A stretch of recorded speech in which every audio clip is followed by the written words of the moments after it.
The Sunday morning started the way Sunday mornings always did on Marquette Road in Montclair, New Jersey. A lawn mower droned somewhere at the far end of the block. A sprinkler system hissed in lazy arcs across the Hendersons' front yard 3 houses down.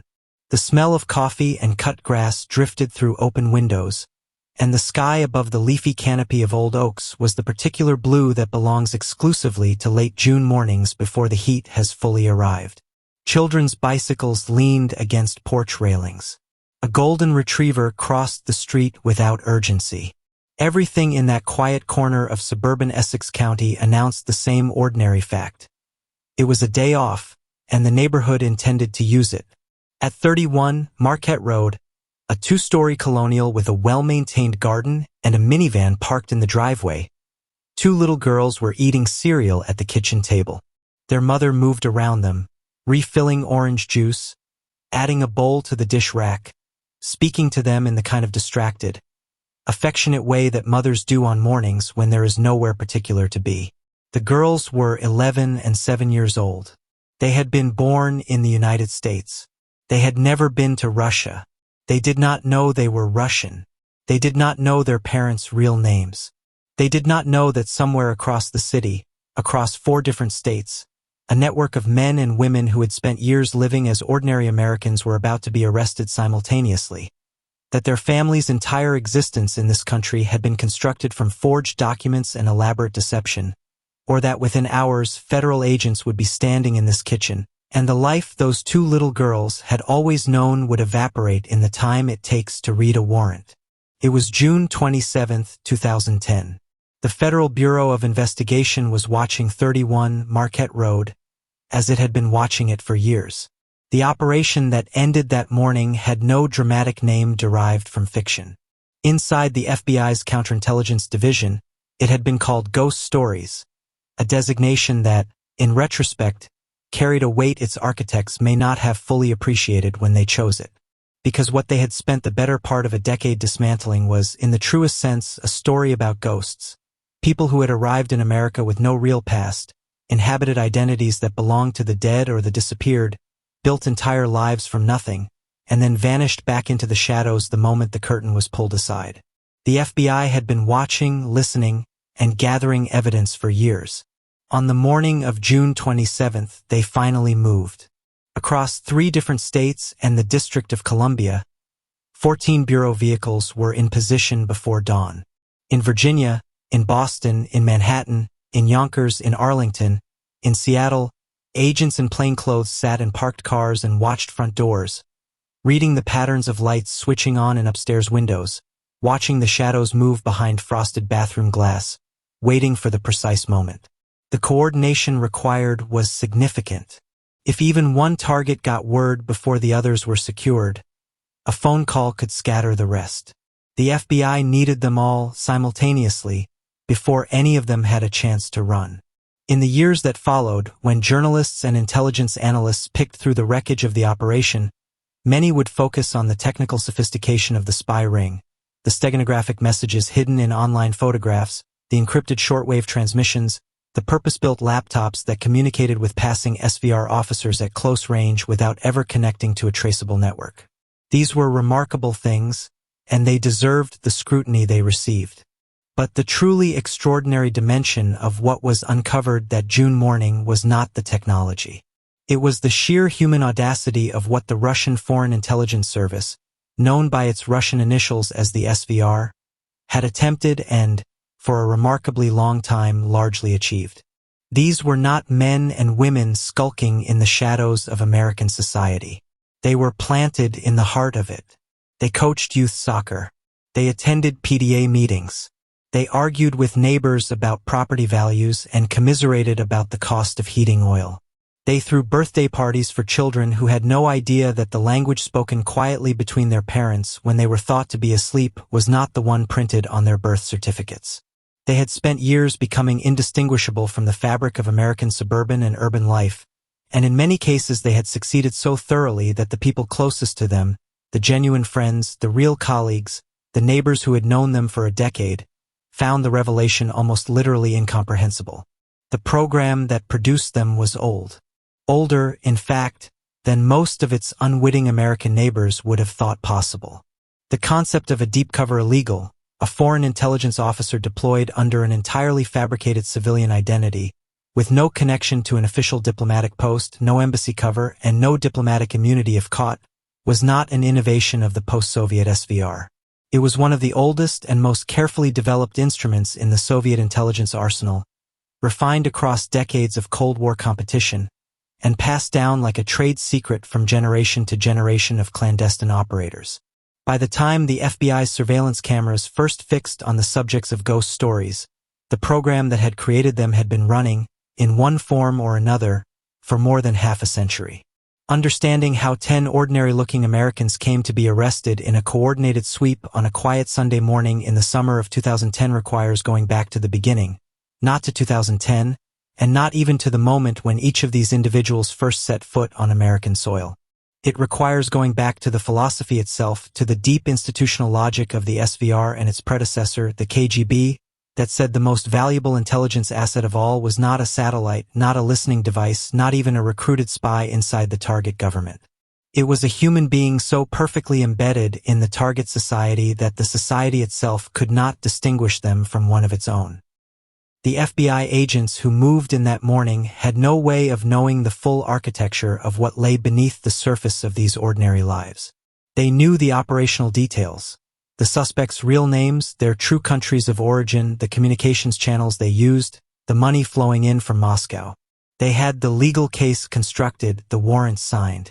But even the most experienced counterintelligence officers involved in ghost stories have acknowledged, in the years since, that there was something uniquely unsettling about these particular arrests that set them apart from the routine work of catching spies. Most espionage cases involve a known person who has betrayed a known loyalty. A government employee sells secrets. A diplomat makes contact with a hostile service. There is a pivot point, a moment when someone who was on one side crosses to another. The illegals were different. For them, the deception was not a departure from their life. The deception was their life. The false name was the only name their children had ever heard their parents called. The forged passport had been in use for so long that it felt realer than the truth.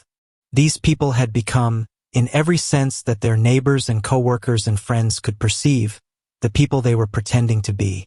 The man and woman who lived at 31 Marquette Road, who went by Richard and Cynthia Murphy, who had 2 daughters born in American hospitals, who drove a minivan and filed joint tax returns and worried about the girls' school placements, were, in reality, Vladimir and Ludmila Guryev, officers of the SVR who had left Russia years before and constructed their American identities with painstaking care.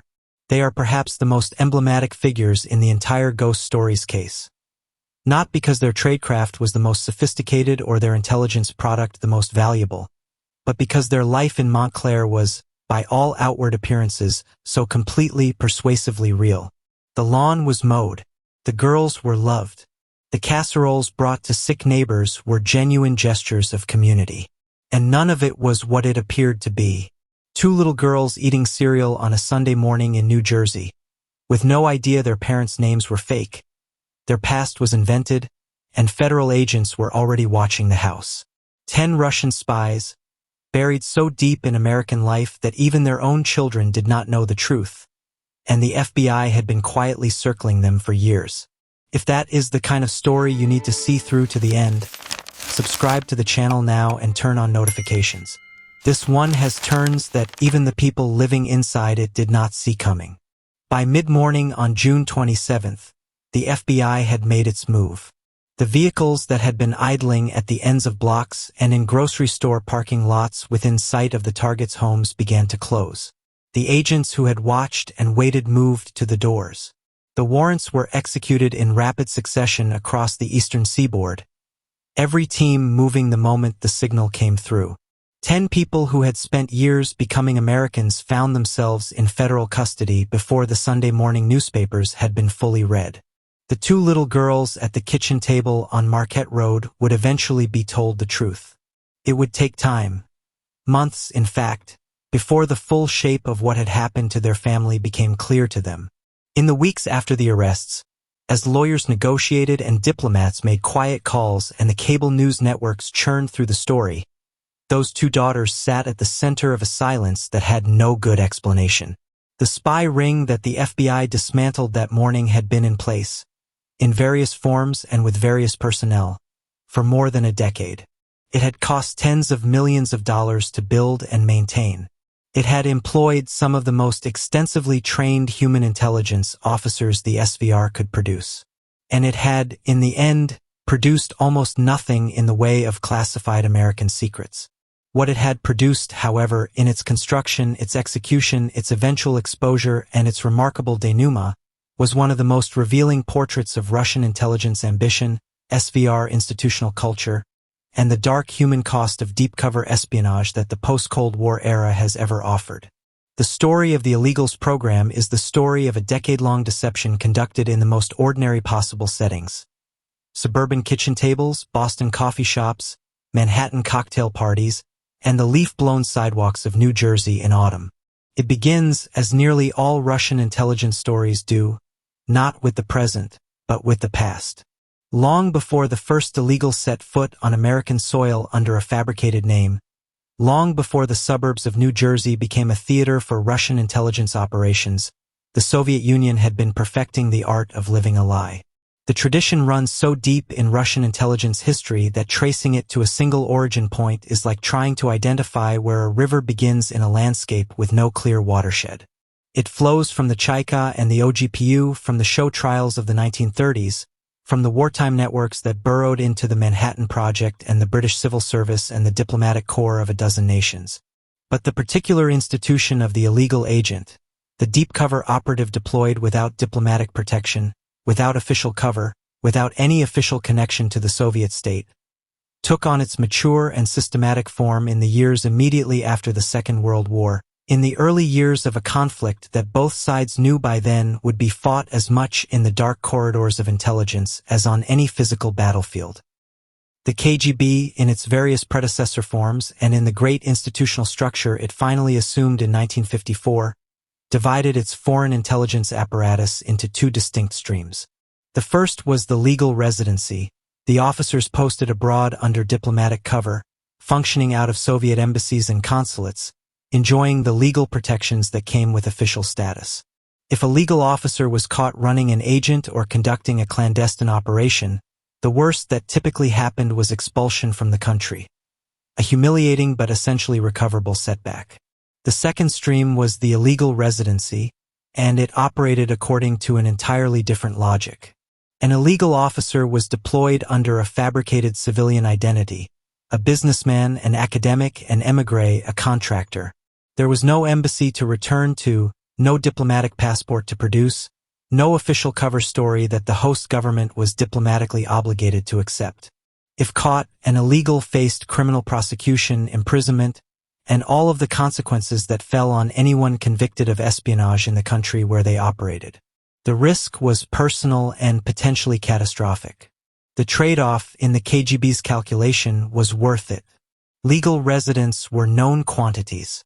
Western counterintelligence services built files on every Soviet diplomat, tracked their movements, mapped their social contacts, and watched for the signs of intelligence activity. The brush pass in a museum corridor, the chalk mark on a mailbox, the car parked too long near a sensitive installation. An illegal, by contrast, appeared in no intelligence database as a foreign officer. They had no known association with Soviet institutions. They could move through the target society without the cloud of suspicion that fell automatically on official Soviet personnel. If the illegals' legend, the constructed identity, was sufficiently robust, they could approach individuals and organizations that no legal officer would dare contact without immediately triggering surveillance. The most celebrated illegal of the early Cold War era was Rudolf Abel, whose real name was William Genrikhovich Fischer, and whose story encapsulates both the ambition and the vulnerability of the program.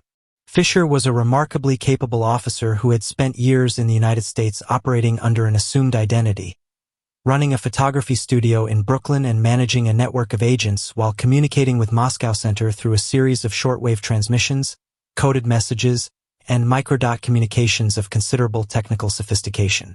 He was betrayed in 1957 by a subordinate who defected, arrested by the FBI, tried, and sentenced to 30 years in a federal penitentiary. 3 years later, he was exchanged on the Glienicke Bridge in Berlin for U-2 pilot Francis Gary Powers in one of the Cold War's most iconic moments. The exchange route, a bridge between East and West, two sides passing each other in silence, became almost a ceremonial gesture, repeated at intervals across the decades whenever the intelligence services of both superpowers needed to retrieve their people from captivity. Abel's arrest did not end the illegal program. If anything, it intensified the KGB's investment in it, pushing the organization toward more careful legend construction, better communication security, and more thorough preparation of officers before deployment. The lesson the KGB drew from Fisher's case was not that the illegal program was inherently flawed, but that it needed to be executed with greater discipline. Throughout the 1960s, 1970s, and 1980s, the KGB continued to run illegal networks in the United States and Western Europe. Many remain classified or only partially known. Some were never caught. The names that have entered the historical record are almost certainly a fraction of the total. What is clear is that the program required extraordinary human resources. Officers willing to spend years or decades living entirely false lives, fluent enough in the target country's language and culture to pass sustained close scrutiny, talented enough at the human dimensions of intelligence work to build genuine relationships with people who might eventually provide access to valuable information, and psychologically resilient enough to maintain the deception across years without breaking under the weight of it. When the Soviet Union collapsed in 1991 and the KGB was reorganized and divided, many observers in the West assumed the illegal program would wither along with the other institutional structures of Soviet intelligence. The SVR, the new Foreign Intelligence Service, which inherited the KGB's Foreign Operations Division, was cash-starved, demoralized, and operating in a country that was itself in a state of profound institutional disintegration. Officers left the service for the private sector. Budgets were slashed. The elaborate infrastructure that had supported illegal operations for decades seemed, for a brief period in the early 1990s, to be rusting from disuse. The assumption was wrong. What actually happened inside the SVR in the 1990s was more complicated, and considerably more consequential, than a simple institutional decline. The Foreign Intelligence Service did lose officers and resources in the immediate aftermath of the Soviet collapse. It did struggle with funding and morale, but it never fully abandoned the illegal program, and as the decade progressed and Russian politics shifted, as the initial openness of the Yeltsin years gave way to a harder, more defensive posture, and as Vladimir Putin, a former KGB officer, moved toward the center of Russian political power, the SVR began reinvesting in its foundational capabilities. Putin became director of the FSB, the KGB's domestic successor, in 1998. He became prime minister in 1999 and acting president at the turn of the millennium.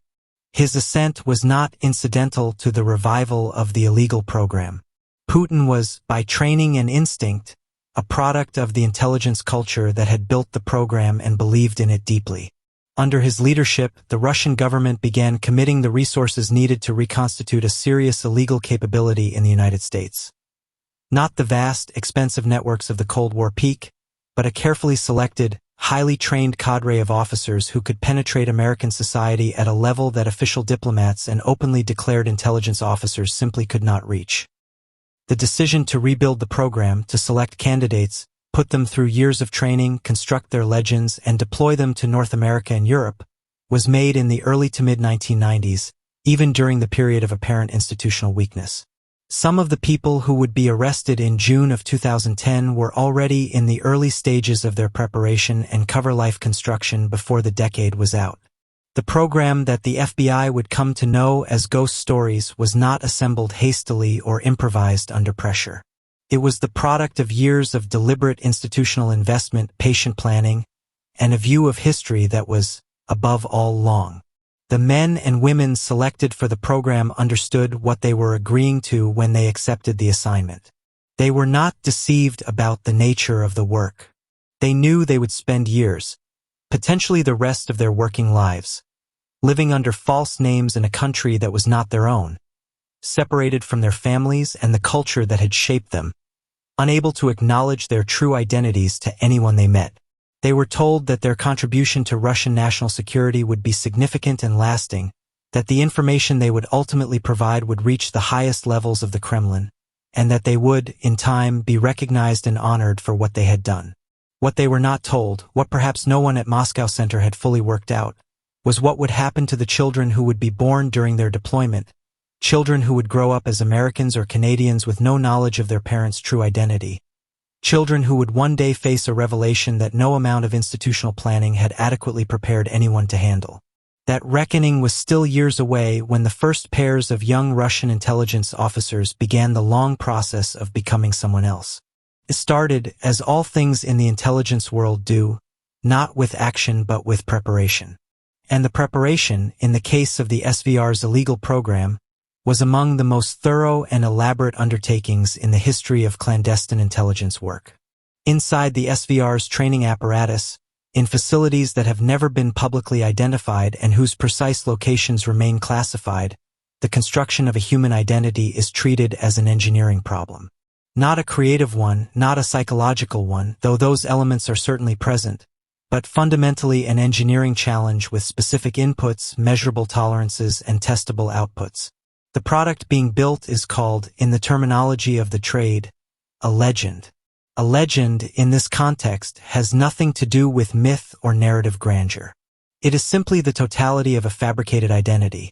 The name, the backstory, the documents that support the backstory, the behavioral and cultural profile consistent with a person who has lived that backstory, and the psychological depth needed to sustain the identity under interrogation or close social scrutiny for years or decades at a stretch. Building one takes a very long time. The first challenge is the name itself. The SVR does not simply invent names. An invented name has no paper trail, no birth certificate, no school records, no childhood medical history, no trace in the countless administrative databases that modern states maintain on their citizens. An invented name, if examined seriously, collapses immediately into emptiness. The SVR's approach, refined over decades of KGB practice, is to find a real name.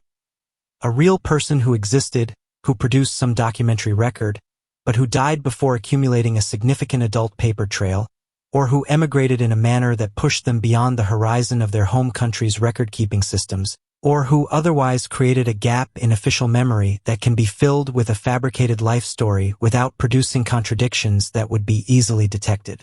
The most reliable method, historically, was the stolen identity of a real person who died in infancy or early childhood in a country where the recording of such deaths was inconsistent or incomplete.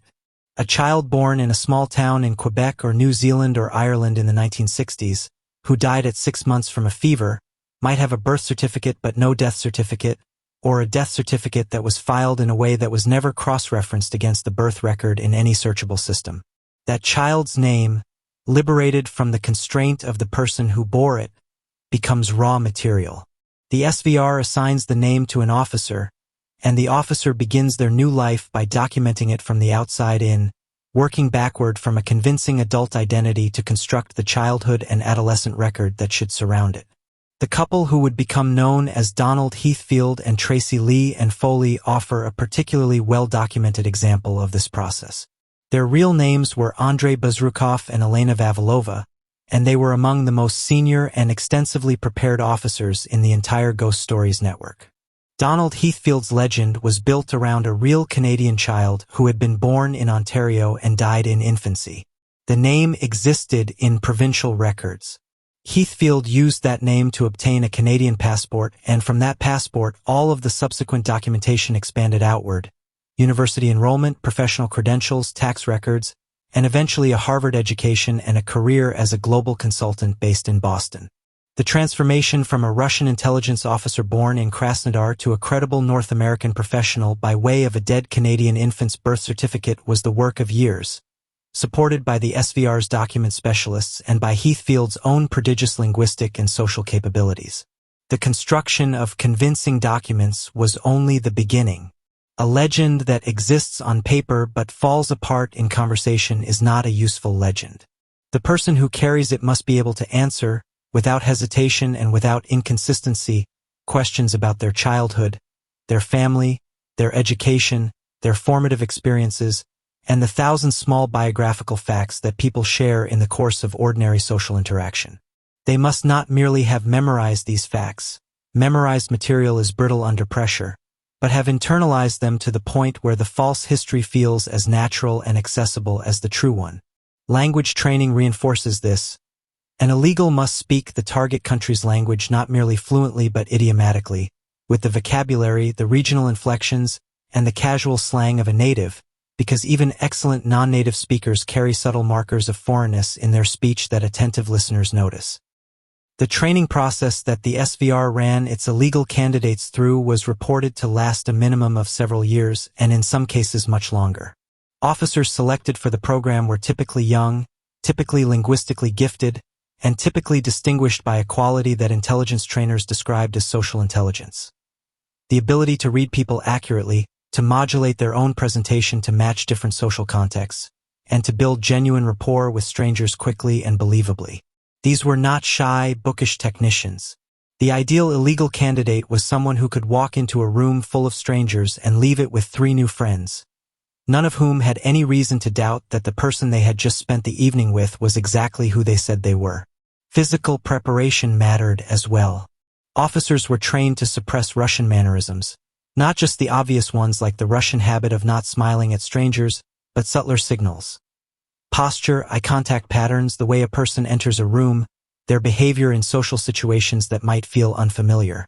American culture in particular has a set of social rituals and behavioral norms that differ from Russian ones in ways that are difficult to articulate but instantly recognizable to an American observer when violated. The warmth expected in casual interactions, the performative friendliness of retail and service encounters, the ease with which Americans speak to strangers, the implicit cultural contract around small talk. These things can be taught, but teaching them requires immersion and correction over a long period, not a crash course. Beyond language and behavior, the SVR built backstories with practiced attention to external verifiability. A good legend needed supporting documentation that could withstand not just a cursory glance but a genuine investigative look. In an era of increasingly sophisticated database cross-referencing, a legend built on documents that did not connect to anything else, that existed as isolated islands of paper rather than as nodes in a web of consistent information, was a legend with structural vulnerabilities. The SVR's document preparation teams were aware of this problem and worked to address it, in some cases years in advance of deployment, seeding records into systems that an investigator might eventually check. The finances of the program were handled through channels designed to be untraceable. Money flowed from Moscow Center to the illegals through a variety of mechanisms. Cash deliveries from SVR couriers operating under separate cover, wire transfers routed through complex chains of intermediary accounts, and in some cases cryptocurrency precursors and other electronic financial instruments. Each illegal received regular financial support that supplemented whatever income their cover life generated, because the cover life itself, the consulting business, the real estate agency, the professional career, needed to look prosperous enough to explain the lifestyle, but was not generally expected to generate enough income on its own to fund everything required. What is perhaps most remarkable about the legend-building process is not its technical complexity but its temporal ambition. The SVR was willing to invest years in the preparation of each illegal before any return on that investment could possibly be realized. Getting into place, establishing cover, building social networks, developing the relationships that might eventually provide access to intelligence value. All of that took time measured not in months but in years. The institutional patience required to maintain that investment without pressure for immediate results ran directly against the logic of most modern organizations. The SVR did it anyway because the theory of the illegal program demanded it. Deep cover is not fast cover. A person who burrows into a foreign society slowly, convincingly, without attracting attention, has something that no satellite and no recruited spy can fully replicate: genuine presence inside the target, with all the access and insight that genuine presence eventually provides. The men and women who underwent this preparation were, in a very real sense, being asked to die in one sense in order to be reborn in another. The person who entered the training program with a Russian name, a Russian history, and a Russian family would emerge from it as someone fundamentally different, not in their loyalties or their values, which were expected to remain fixed on Moscow, but in the outward shape of who they were. That transition, even for people who had volunteered for it, carried psychological costs that the SVR's training protocols acknowledged to a degree but could not fully address. The long-term psychological burden of sustained deep cover living, the perpetual performance, the inability to be fully known by anyone in the operational environment, the accumulation of genuine human connections that existed within a framework of fundamental dishonesty, would become one of the defining features of the Ghost Stories case, and one of the dimensions most often overlooked in coverage that focused on the technical aspects of the operation. They were prepared as thoroughly as any intelligence service in history had prepared human assets for deep deployment. What came next was the actual doing of it, the moment when training became life and life became the mission. They were 10 people arrested on a single morning and charged together in a case that became, briefly, the most discussed espionage story in the world. But they were not a team in any conventional sense.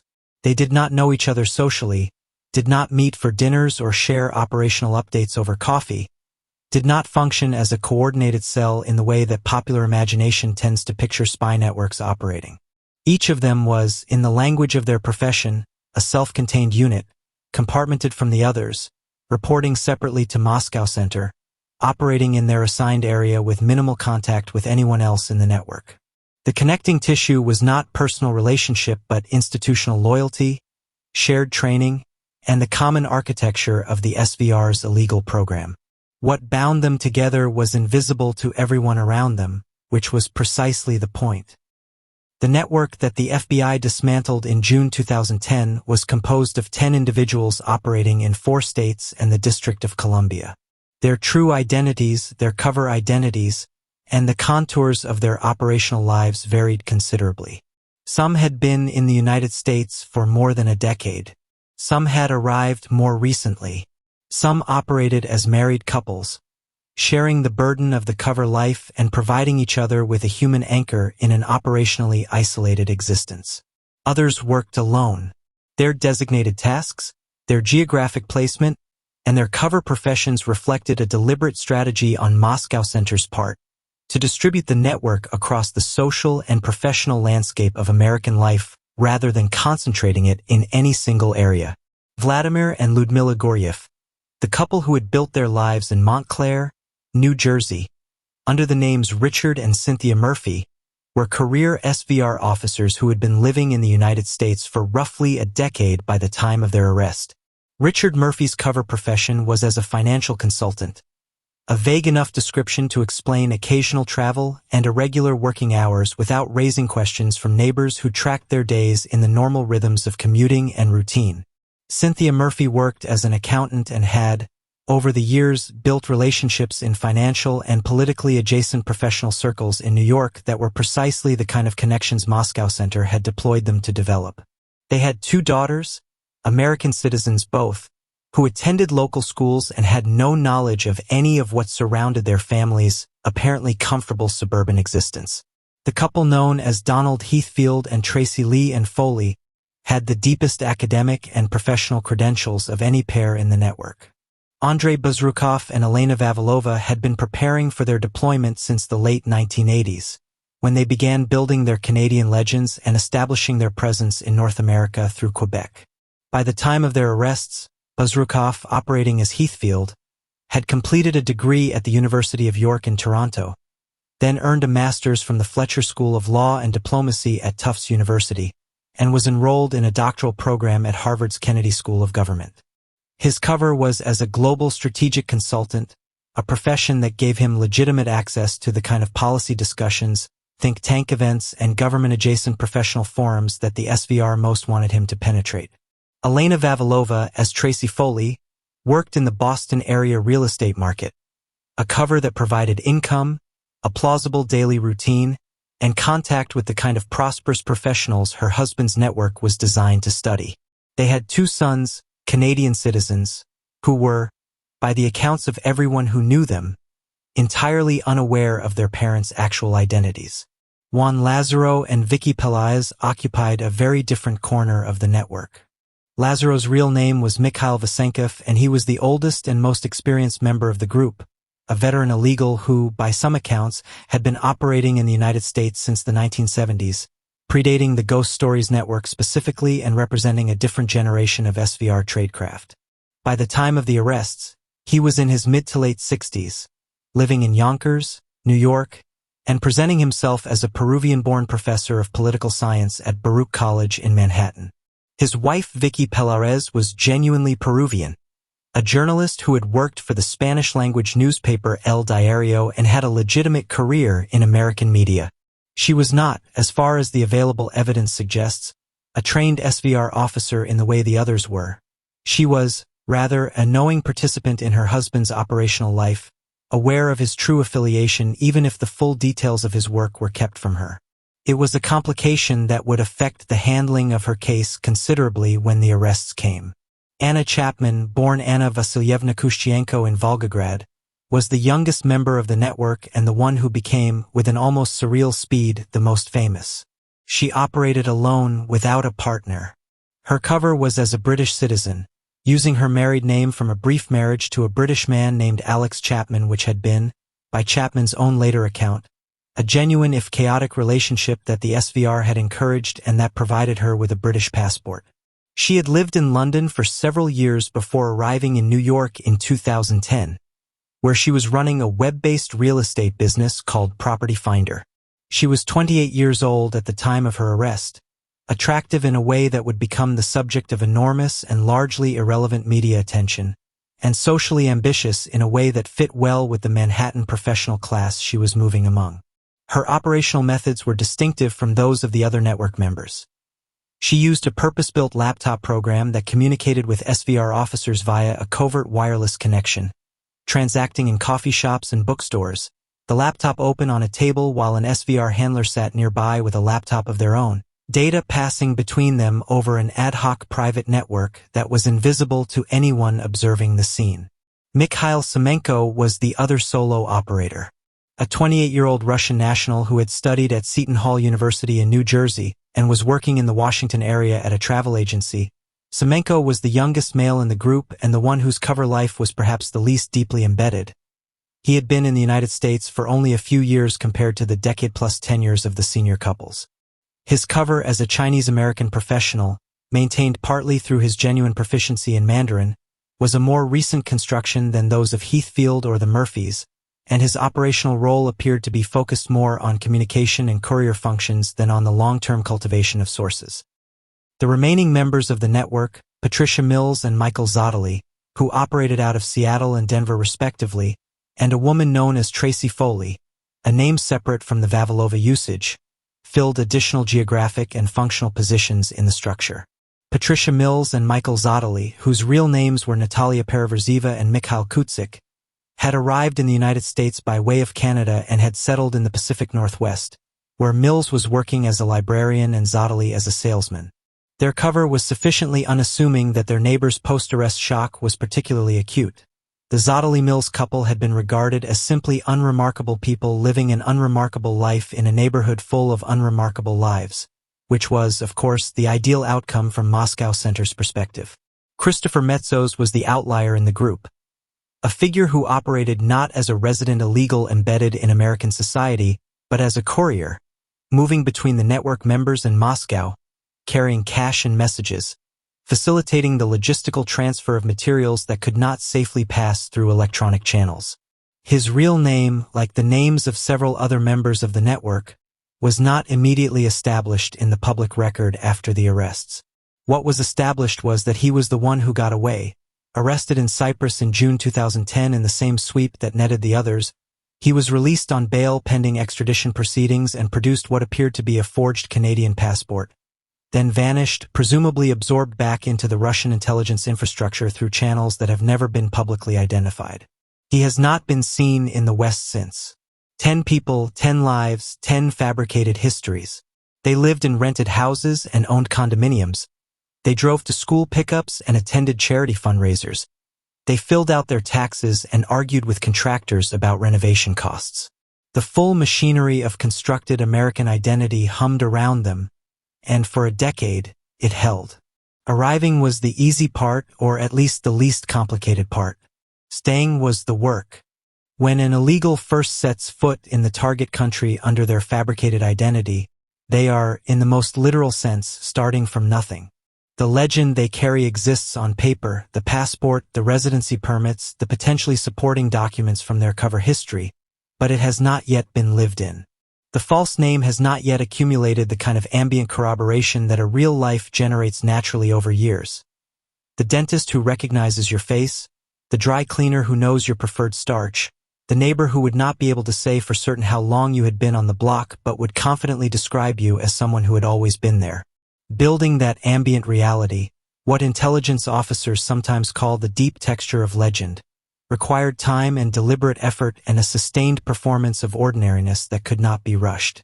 The couples in the Ghost Stories network typically arrived by indirect routes, establishing themselves first in Canada or the United Kingdom or South America before moving to the United States, a staging approach that added layers to their legends and reduced the risk of their initial arrival being noticed. Andrei Buzrukov and Elena Vavilova spent years in Canada, attending university in Quebec and establishing a Canadian documentary record that gave their eventual move to the United States the texture of a natural life progression rather than a one-time emergency arrival from a hostile state.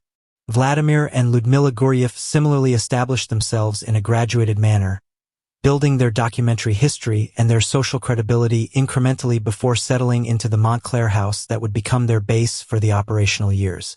The construction of a functional American life once in place involved a series of decisions that seem almost mundane in retrospect but were, in operational terms, critical. Where to live mattered enormously.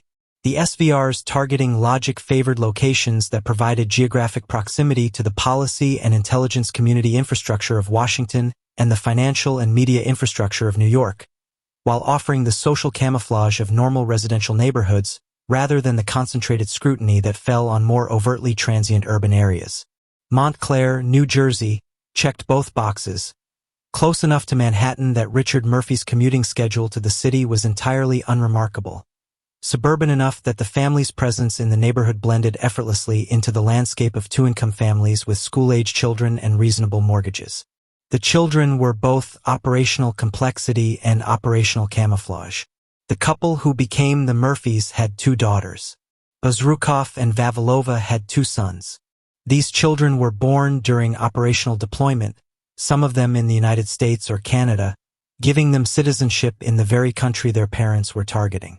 From Moscow Center's perspective, the children served a legitimizing function. A couple with school-age children, involved in their education, present at school events and neighborhood activities, carries a social plausibility that a childless couple with a vague professional life lacks. The children were, in the cold logic of the program, a cover asset. What the program had not fully accounted for, or had accounted for and decided to accept, was the bond that formed between parents and children under these circumstances. The illegals were not performing parenthood as a cover function. They were, in the testimony of almost everyone who knew them and in the accounts of the officers themselves after the program was exposed, real parents who had real relationships with their children. Ludmila Guryeva, as Cynthia Murphy, was by neighbor accounts a devoted mother who attended every school event, helped with homework, and was deeply involved in the details of her daughter's daily lives. The same was said of Elena Vavilova. The maternal and paternal instincts did not switch off when the workday began. The children were not a performance. They were just children. This created a tension at the heart of the program that the SVR's training had acknowledged but could not resolve.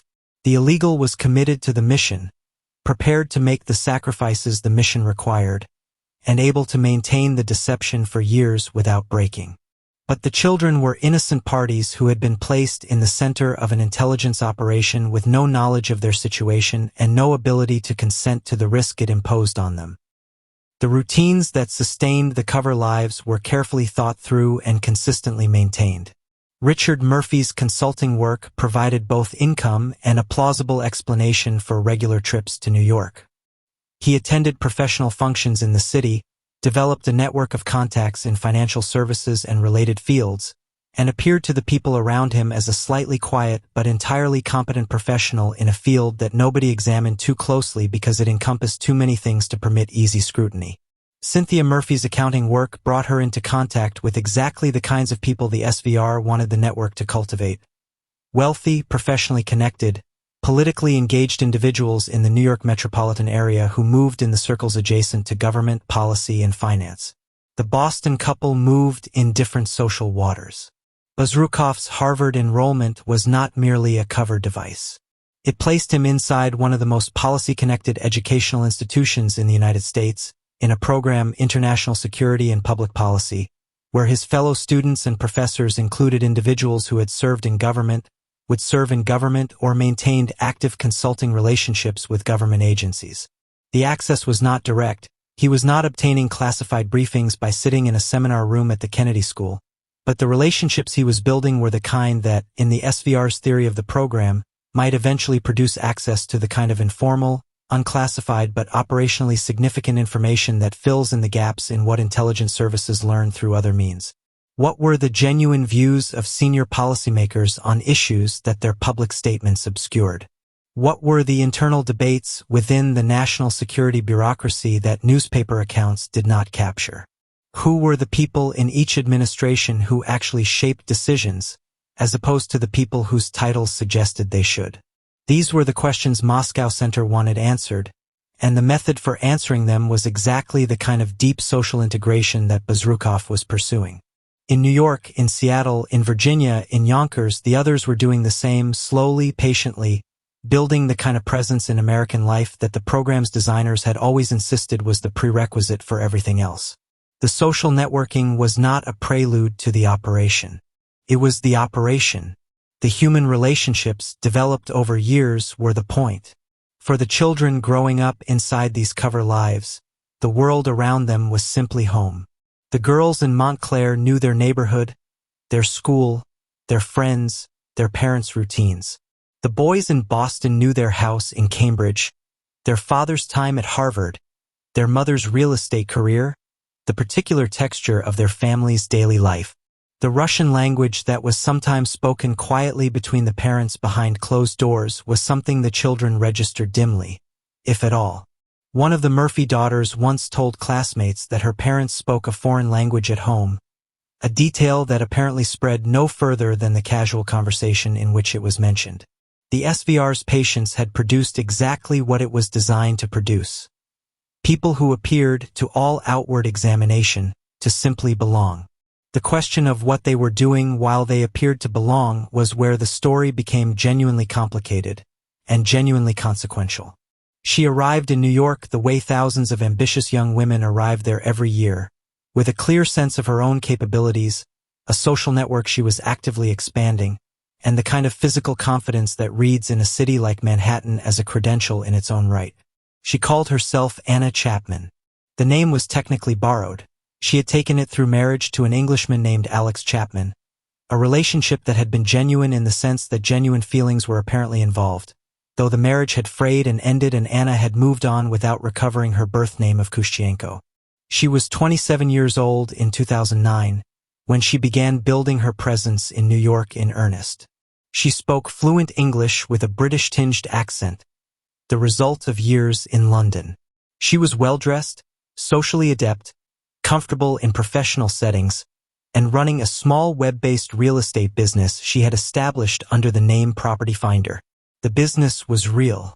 The listings were real, the clients were real, the transactions Anna facilitated produced actual commissions.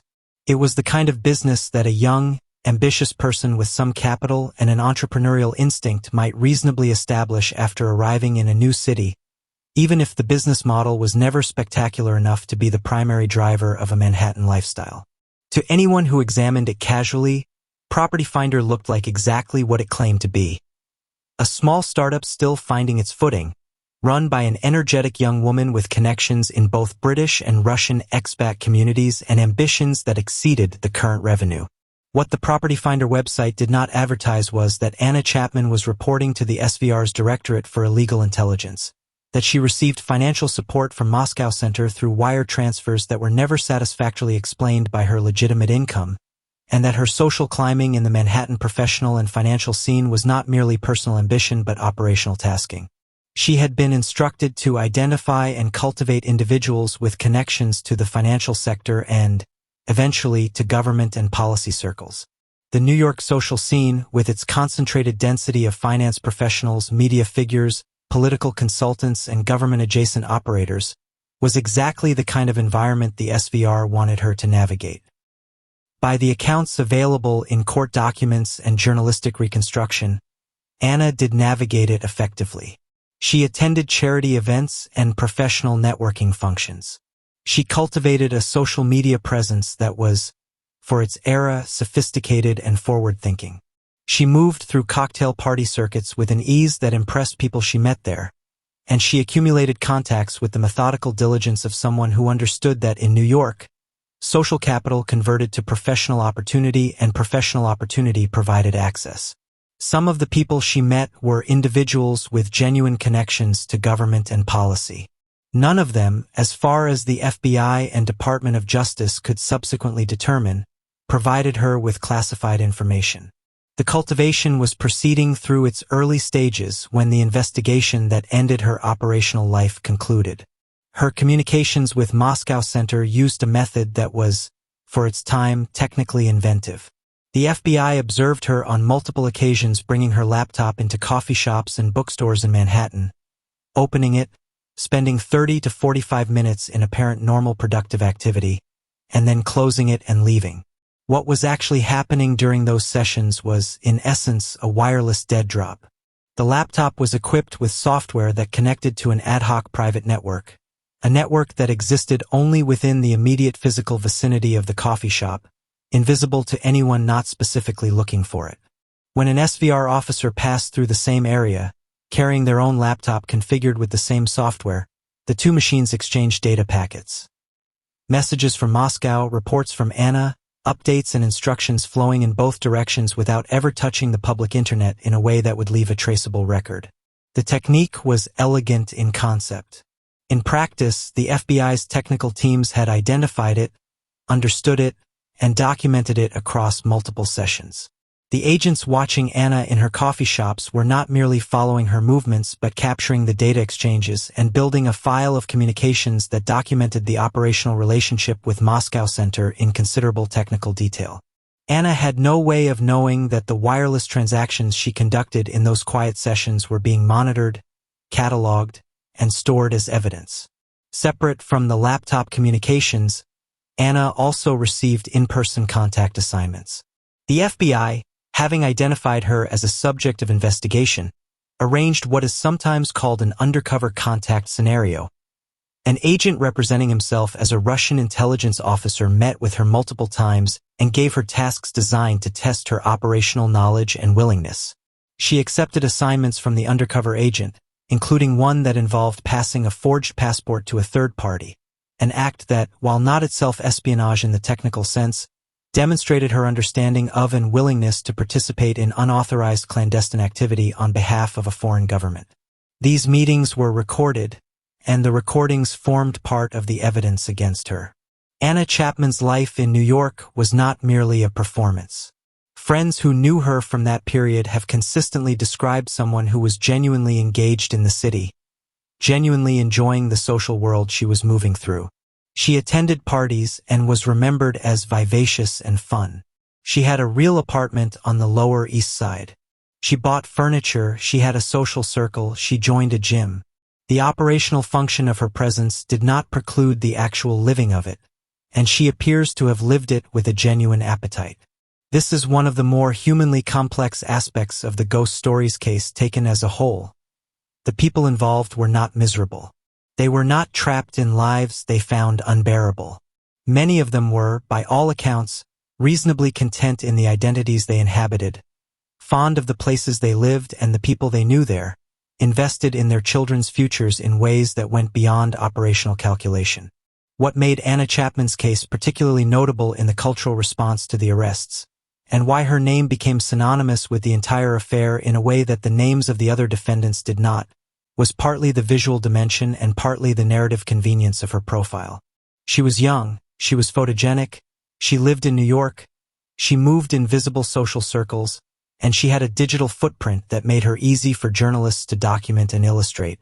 The older couples in the network, the Murphys in their Montclair house, Heathfield and Foley in their Cambridge study, were less photogenic and their stories were more complicated to tell. Anna, in the tabloid coverage that followed the arrests, became the face of the operation in a way that said more about the media's preferences than about her actual significance within the network's operational structure. Her real importance was not in what she had already produced for Moscow Center, which, like the rest of the network, was relatively modest in strictly classified terms, but in what she was positioned to produce as her social integration in New York continued to deepen. The cultivation process takes years to bear the kind of fruit the SVR had in mind. Anna was still in the early stages of that process when the arrests came. What she might eventually have achieved, had Ghost Stories not been terminated when it was, is a question that no one can answer with certainty but that counterintelligence professionals consider significant. She was 28 years old when federal agents knocked on her door. Her time in New York had amounted to approximately 1 year of active operational deployment after the longer period of preparation and staging in London. In the years after the spy swap that returned her to Russia, she would become something far stranger and more prominent than anyone in either intelligence service had anticipated. A celebrity, a symbol, a brand. But that transformation belonged to a different story. In the summer of 2010, she was simply a young Russian intelligence officer living in a Lower East Side apartment, attending cocktail parties, and waiting for the knock that was already coming. The business of spying, stripped of its narrative mythology, is largely a business of communication. An agent embedded in a foreign country who cannot reliably report to their handler, receive instructions from their controller, and transfer the product of their work back to the organization that deployed them is not an asset. They are an isolated individual, accumulating information that neither benefits nor connects to anything. The communication architecture that sustains a clandestine network is therefore not ancillary to the network's function. It is the network's function, reduced to its most essential dependency. Break the communication and you break the operation. The SVR's Ghost Stories network used a layered communication architecture that reflected both the technical sophistication of the early 21st century intelligence environment and the institutional memory of decades of Cold War tradecraft. Some of the methods were old. Some were new. All of them were designed with the same fundamental requirement. The channel had to be plausibly deniable, technically difficult to attribute to a specific sender, and operationally secure against monitoring by a sophisticated signals intelligence service. Shortwave radio was among the oldest elements of the architecture, and its continued use by the SVR well into the 2000s struck some Western observers as almost quaint. A throwback to the number stations of the Cold War years, when shortwave broadcasts carrying sequences of numbers were transmitted on frequencies globally accessible to anyone with a suitable receiver. The technique was deceptively simple. A broadcast of numbers, read in a flat voice with no identifying markers, carried no information to a listener who did not possess the relevant one-time pad or code key. To anyone scanning the shortwave bands, it was indistinguishable from noise. To the recipient who had been told which frequency to monitor at which time and how to decode the sequence, it was a complete message from Moscow Center. The FBI eventually identified the specific frequencies the illegals were monitoring and, with the right equipment, was able to intercept and decode some of the transmissions. The decrypted content confirmed the intelligence relationship and documented specific operational tasking instructions, providing evidence that proved critically useful in building the legal case.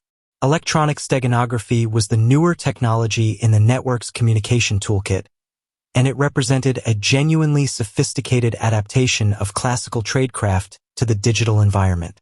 Steganography, the practice of hiding a message inside an apparently innocent carrier, has been practiced for centuries. Invisible ink on a letter, a message encoded in the first letter of every line of an otherwise unremarkable poem. In its digital form, steganography involves embedding data inside ordinary digital files, typically images, in a way that is completely invisible to casual inspection. An image posted to a public website looks like an image. The pixels compose a recognizable scene.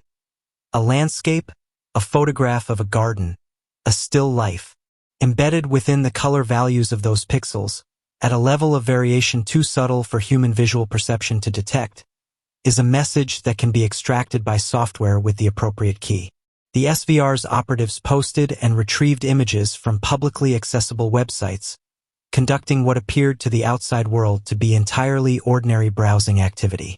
An FBI agent watching an illegal's computer usage logs would see visits to websites that hosted photographs, the kind of sites that existed in profusion in the mid-2000s as digital photography became ubiquitous and shared image platforms proliferated. Nothing in the browsing pattern would appear unusual.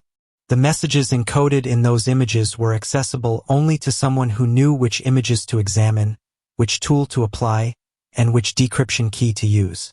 The FBI eventually obtained the tools and keys necessary to access these communications, an achievement that required both technical expertise and the intelligence provided by their human source inside the SVR's illegal program directorate.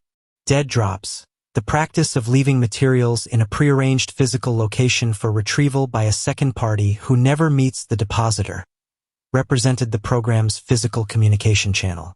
The classic dead drop of Cold War practice involved a specific location known only to the two parties, a signal system to indicate when a drop had been made and when it had been collected, and physical materials wrapped or concealed in ways that would survive weather and environmental conditions until retrieved. The SVR's network used variations on this technique with modern modifications. Police and FBI surveillance of the suspects documented multiple dead drop operations. Packages containing cash, instructions, and materials left in public spaces, retrieved by handlers or couriers, with counter-surveillance routes followed by both parties to identify whether monitored individuals were being followed. One particularly documented incident involved a location near a highway in New York State where a bag left by one network member was retrieved by another, a sequence that the FBI captured on surveillance footage and that formed part of the subsequent criminal case. The precision of the timing and the counter-surveillance measures both parties employed indicated training that had been thorough and recently refreshed, suggesting Moscow Center maintained an active program of operational guidance for its deployed assets beyond the initial pre-deployment training. The Moscow Center contact assignments, in-person meetings with visiting SVR officers who traveled to the United States under separate cover, provided a channel for complex communications that could not be easily reduced to shortwave code or digital steganography. These meetings followed protocols designed to identify surveillance and confirm that both parties were operating free of monitoring. They used brush passes, brief physical exchanges in public spaces where materials change hands in a moment too brief for surveillance cameras or watching agents to capture clearly, as well as more extended meetings in venues chosen for their ambient noise level and sightline constraints. Coffee shops, bookstores, train stations, and airport terminals were favored. Busy enough to provide anonymity, public enough that a monitored meeting would not be easily captured without significant resources. Invisible ink, the chemical writing technique that dates to antiquity and that serious intelligence services have never fully abandoned, appeared in the Ghost Stories evidence record. Materials recovered from network members' homes included substances used for producing messages invisible to the naked eye, readable only under specific lighting conditions or when treated with the developer chemical. The presence of invisible ink materials in the homes of people living in New Jersey and Virginia in 2010 seemed, to the journalists and observers who reported on it, almost comic in its anachronism. To counterintelligence professionals, it was entirely unremarkable. Invisible ink works. It has no digital signature, no electronic emission, no technical intercept vulnerability. A piece of paper that looks blank is invisible to every kind of surveillance except careful physical inspection by someone who knows to look, and physical inspection requires getting hold of the paper first. What the layered communication architecture revealed, when examined as a whole, was a program that had been designed by people with deep respect for the principle of redundancy. No single channel carried all the traffic. If shortwave was disrupted, steganography continued. If the electronic layer was compromised, physical dead drops and brush passes still functioned. If in-person meetings became impossible, the other channels absorbed the load. The program was designed to survive partial compromise, to continue functioning at reduced capacity even if elements of its communication infrastructure were identified and monitored. This was a direct institutional lesson from Cold War experience. Operations that depended on a single method of communication were vulnerable to single points of failure. The ghost stories architecture had no single point of failure. It had, instead, a human one. The FBI's ability to penetrate not just the electronic and physical communications of the network, but to understand its operating procedures, decode its protected messages, and ultimately move against all of its members simultaneously was not derived from technical capability alone. Technical capability was part of it. The Bureau's signals intelligence resources and digital forensics teams contributed significantly. But the decisive intelligence came from inside the SVR itself, from a source with access to the program's most sensitive operational details. No communication architecture, however redundant and sophisticated, is proof against a person who knows it from the inside and has decided to betray it. That person existed. Who they were and what it cost is a story that belongs to a later part of this account. What the tradecraft chapter of this story demonstrates, ultimately, is the scope of the investment the SVR had made in keeping this network alive and functional.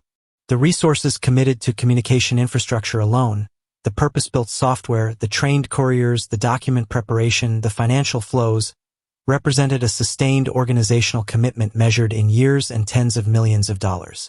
Moscow Center was not running a casual operation. It was running a program it considered significant to national intelligence priorities, and it was protecting that program with every tool its institutional experience had developed. The question of whether the investment was paying off in intelligence terms was, as the program's eventual denouement would reveal, considerably more complicated than Moscow Center had perhaps acknowledged. The FBI's investigation into what would eventually be named Ghost Stories did not begin with a dramatic tip or a sudden revelation. It began, as the most consequential counterintelligence operations often do, with a question asked quietly in the right place and a careful examination of things that did not quite add up. The Bureau's counterintelligence division had spent the years following the Cold War developing the institutional capacity to detect exactly the kind of operation the SVR was running. The slow-burn, deep-cover program that generated no immediate signals of espionage activity but carried, beneath its surface, the methodical infrastructure of long-term clandestine work. Detecting it required patience, analytical depth, and a willingness to invest surveillance and investigative resources in targets who might not produce any obvious evidence of wrongdoing for months or years. The precise origins of ghost stories, the specific intelligence that first directed FBI attention toward the individuals who would eventually be arrested, have never been fully disclosed in unclassified form. The case involves human intelligence that remains, in significant part, classified, and the U.S. government has been consistent in protecting the operational details that might reveal the identity or the methodology of the sources that made the investigation possible.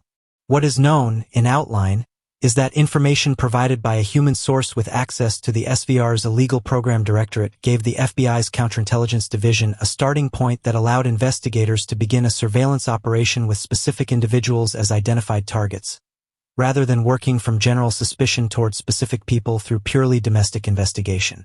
That starting point was enormously significant. The challenge of detecting a well-constructed illegal from scratch, without any prior intelligence about their identity or location, is formidable to the point of being nearly impossible through routine law enforcement methods.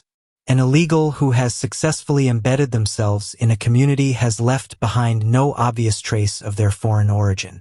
They appear in no intelligence database as a known foreign intelligence officer. Their communications are designed to be undetectable. Their social relationships are with people who have no basis for suspicion.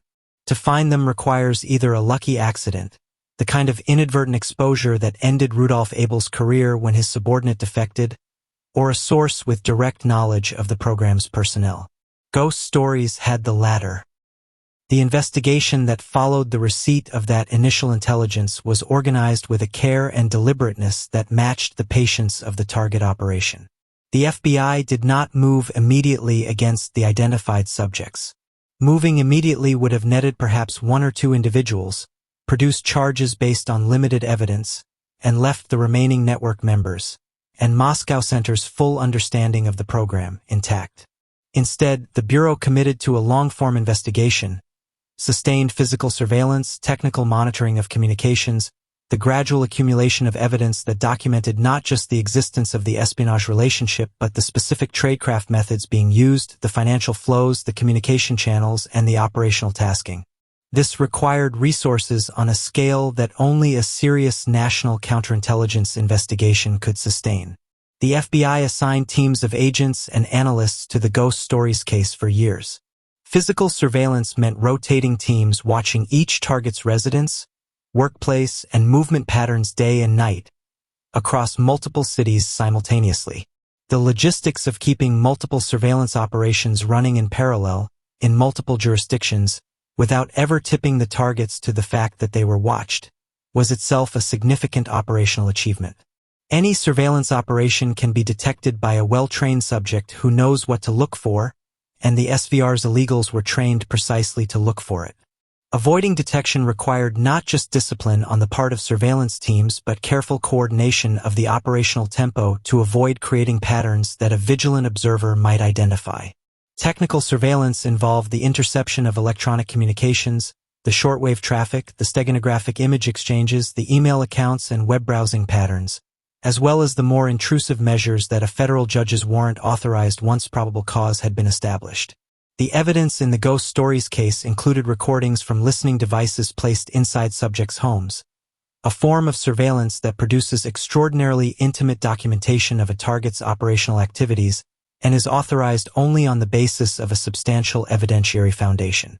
The conversations captured in those recordings included discussions of tradecraft, communications with Moscow Center, and personal exchanges that revealed the psychological texture of the illegal life in a way that no other form of evidence could produce.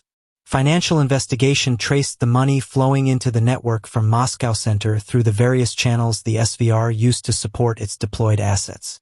Unexplained cash deposits, wire transfers from accounts with no obvious relationship to the recipient's legitimate income, patterns of financial activity that did not match the earning capacity of the cover professions. All of these were documented and analyzed by FBI financial investigators working in parallel with the surveillance teams. The financial evidence was, ultimately, one of the most legally robust components of the case. Money moving from Russian government sources to individuals living under false identities in the United States, documented through bank records and wire transfer records, told a story that was difficult to explain away regardless of how the cover identities might be defended. The investigation also included an active component. The use of undercover agents to make direct contact with network members and document their willingness to engage in clandestine activities. The most extensively documented of these undercover contacts was the series of meetings in which an FBI agent representing himself as a Russian intelligence officer met with Anna Chapman multiple times, gave her operational assignments, and watched and recorded her performance of them. Chapman never appears to have suspected that the person she was meeting was not an SVR officer, and her confidence in accepting assignments from someone she had no independent means of verifying illustrated one of the operational vulnerabilities of the illegal program. The illegals' awareness that they were isolated from official Russian channels meant they were dependent on trusting anyone who presented themselves convincingly as a Moscow representative. The investigation also touched on Juan Lazaro in a particularly revealing way. FBI analysis of a laptop computer recovered from Lazaro after a search indicated the presence of steganographic software and encrypted files consistent with intelligence communication, and examination of financial records associated with him produced evidence of money flows from sources linked to the SVR. Lazaro was the member of the network with the longest operational history in the United States, and his case illustrated the persistence with which the program had been maintained across administrations, across changes in the bilateral relationship between Russia and the United States, and across the personal history of an individual who had been living under a false identity for longer than most of his neighbors had been adults. By the spring of 2010, the Ghost Stories investigation had been running for years and had produced a body of evidence that the Department of Justice assessed as legally sufficient to support prosecution. The question of when to act had shifted from one of evidence sufficiency to one of operational timing. Something outside the investigation, something coming from the human source whose intelligence had made Ghost Stories possible in the first place, was about to impose a deadline that the Bureau had not anticipated and could not control. The timing of the arrests, the specific Sunday in June 2010, The particular moment when the FBI moved simultaneously against 10 people in 4 states was not chosen arbitrarily. It was not the result of some investigative milestone, some evidentiary threshold been reached just then, some calendar date that had been selected months in advance as the operational endpoint of the investigation. The timing was forced by an event that the FBI did not control, the imminent exposure and flight of the man who made the whole investigation possible, a mid-level SVR officer whose access to the illegal program's most sensitive operational details had been, for years, the most closely guarded secret in the entire Ghost Stories case. That man was about to run. The FBI knew it. And the countdown that his flight would trigger meant that a network the Bureau had spent years carefully monitoring would need to be rolled up in a matter of days. Before Moscow Center learned that their most important secret had been compromised, before the illegals could be warned, and before 10 people who had spent a decade becoming Americans could become something impossible to find. Before asking what the network accomplished, it is necessary to understand what it was trying to accomplish, because those two things were, as the investigation and the subsequent analysis revealed, considerably different from each other. The gap between Moscow Center's stated objectives for the Ghost Stories network and what the network actually produced in terms of intelligence value is one of the more instructive and, in some respects, melancholy dimensions of the whole affair. You do not invest a decade, tens of millions of dollars, and the human lives of 10 officers and their families in an intelligence program without articulating what you want from it. Moscow Center had articulated exactly that. The question was whether the program could deliver. The tasking documents recovered from the illegals' computers and communications, combined with the intercepted shortwave messages decrypted from the monitored frequencies, paint a consistent picture of what the SVR considered the primary objective of the illegals program in the United States. It was not, primarily, to steal classified secrets. That may seem counterintuitive. The conventional image of espionage centers on the acquisition of classified documents, the theft of technical specifications, the extraction of protected information from secured government systems. The CIA's most celebrated operations against the Soviet Union followed this model, and the KGB's most damaging operations against the United States, the penetrations of the CIA and FBI by Aldrich Ames and Robert Hansen, were also fundamentally about classified information.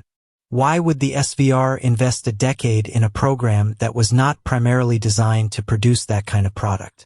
The answer lies in a particular theory of intelligence value that has deep roots in Soviet and Russian strategic thinking. The SVR's illegal program was not designed to replicate what technical intelligence collection, signals intelligence, satellite imagery, cyber intrusion, could already provide in large volumes. It was designed to produce something that technical collection struggles to capture and that official diplomatic presence cannot fully access.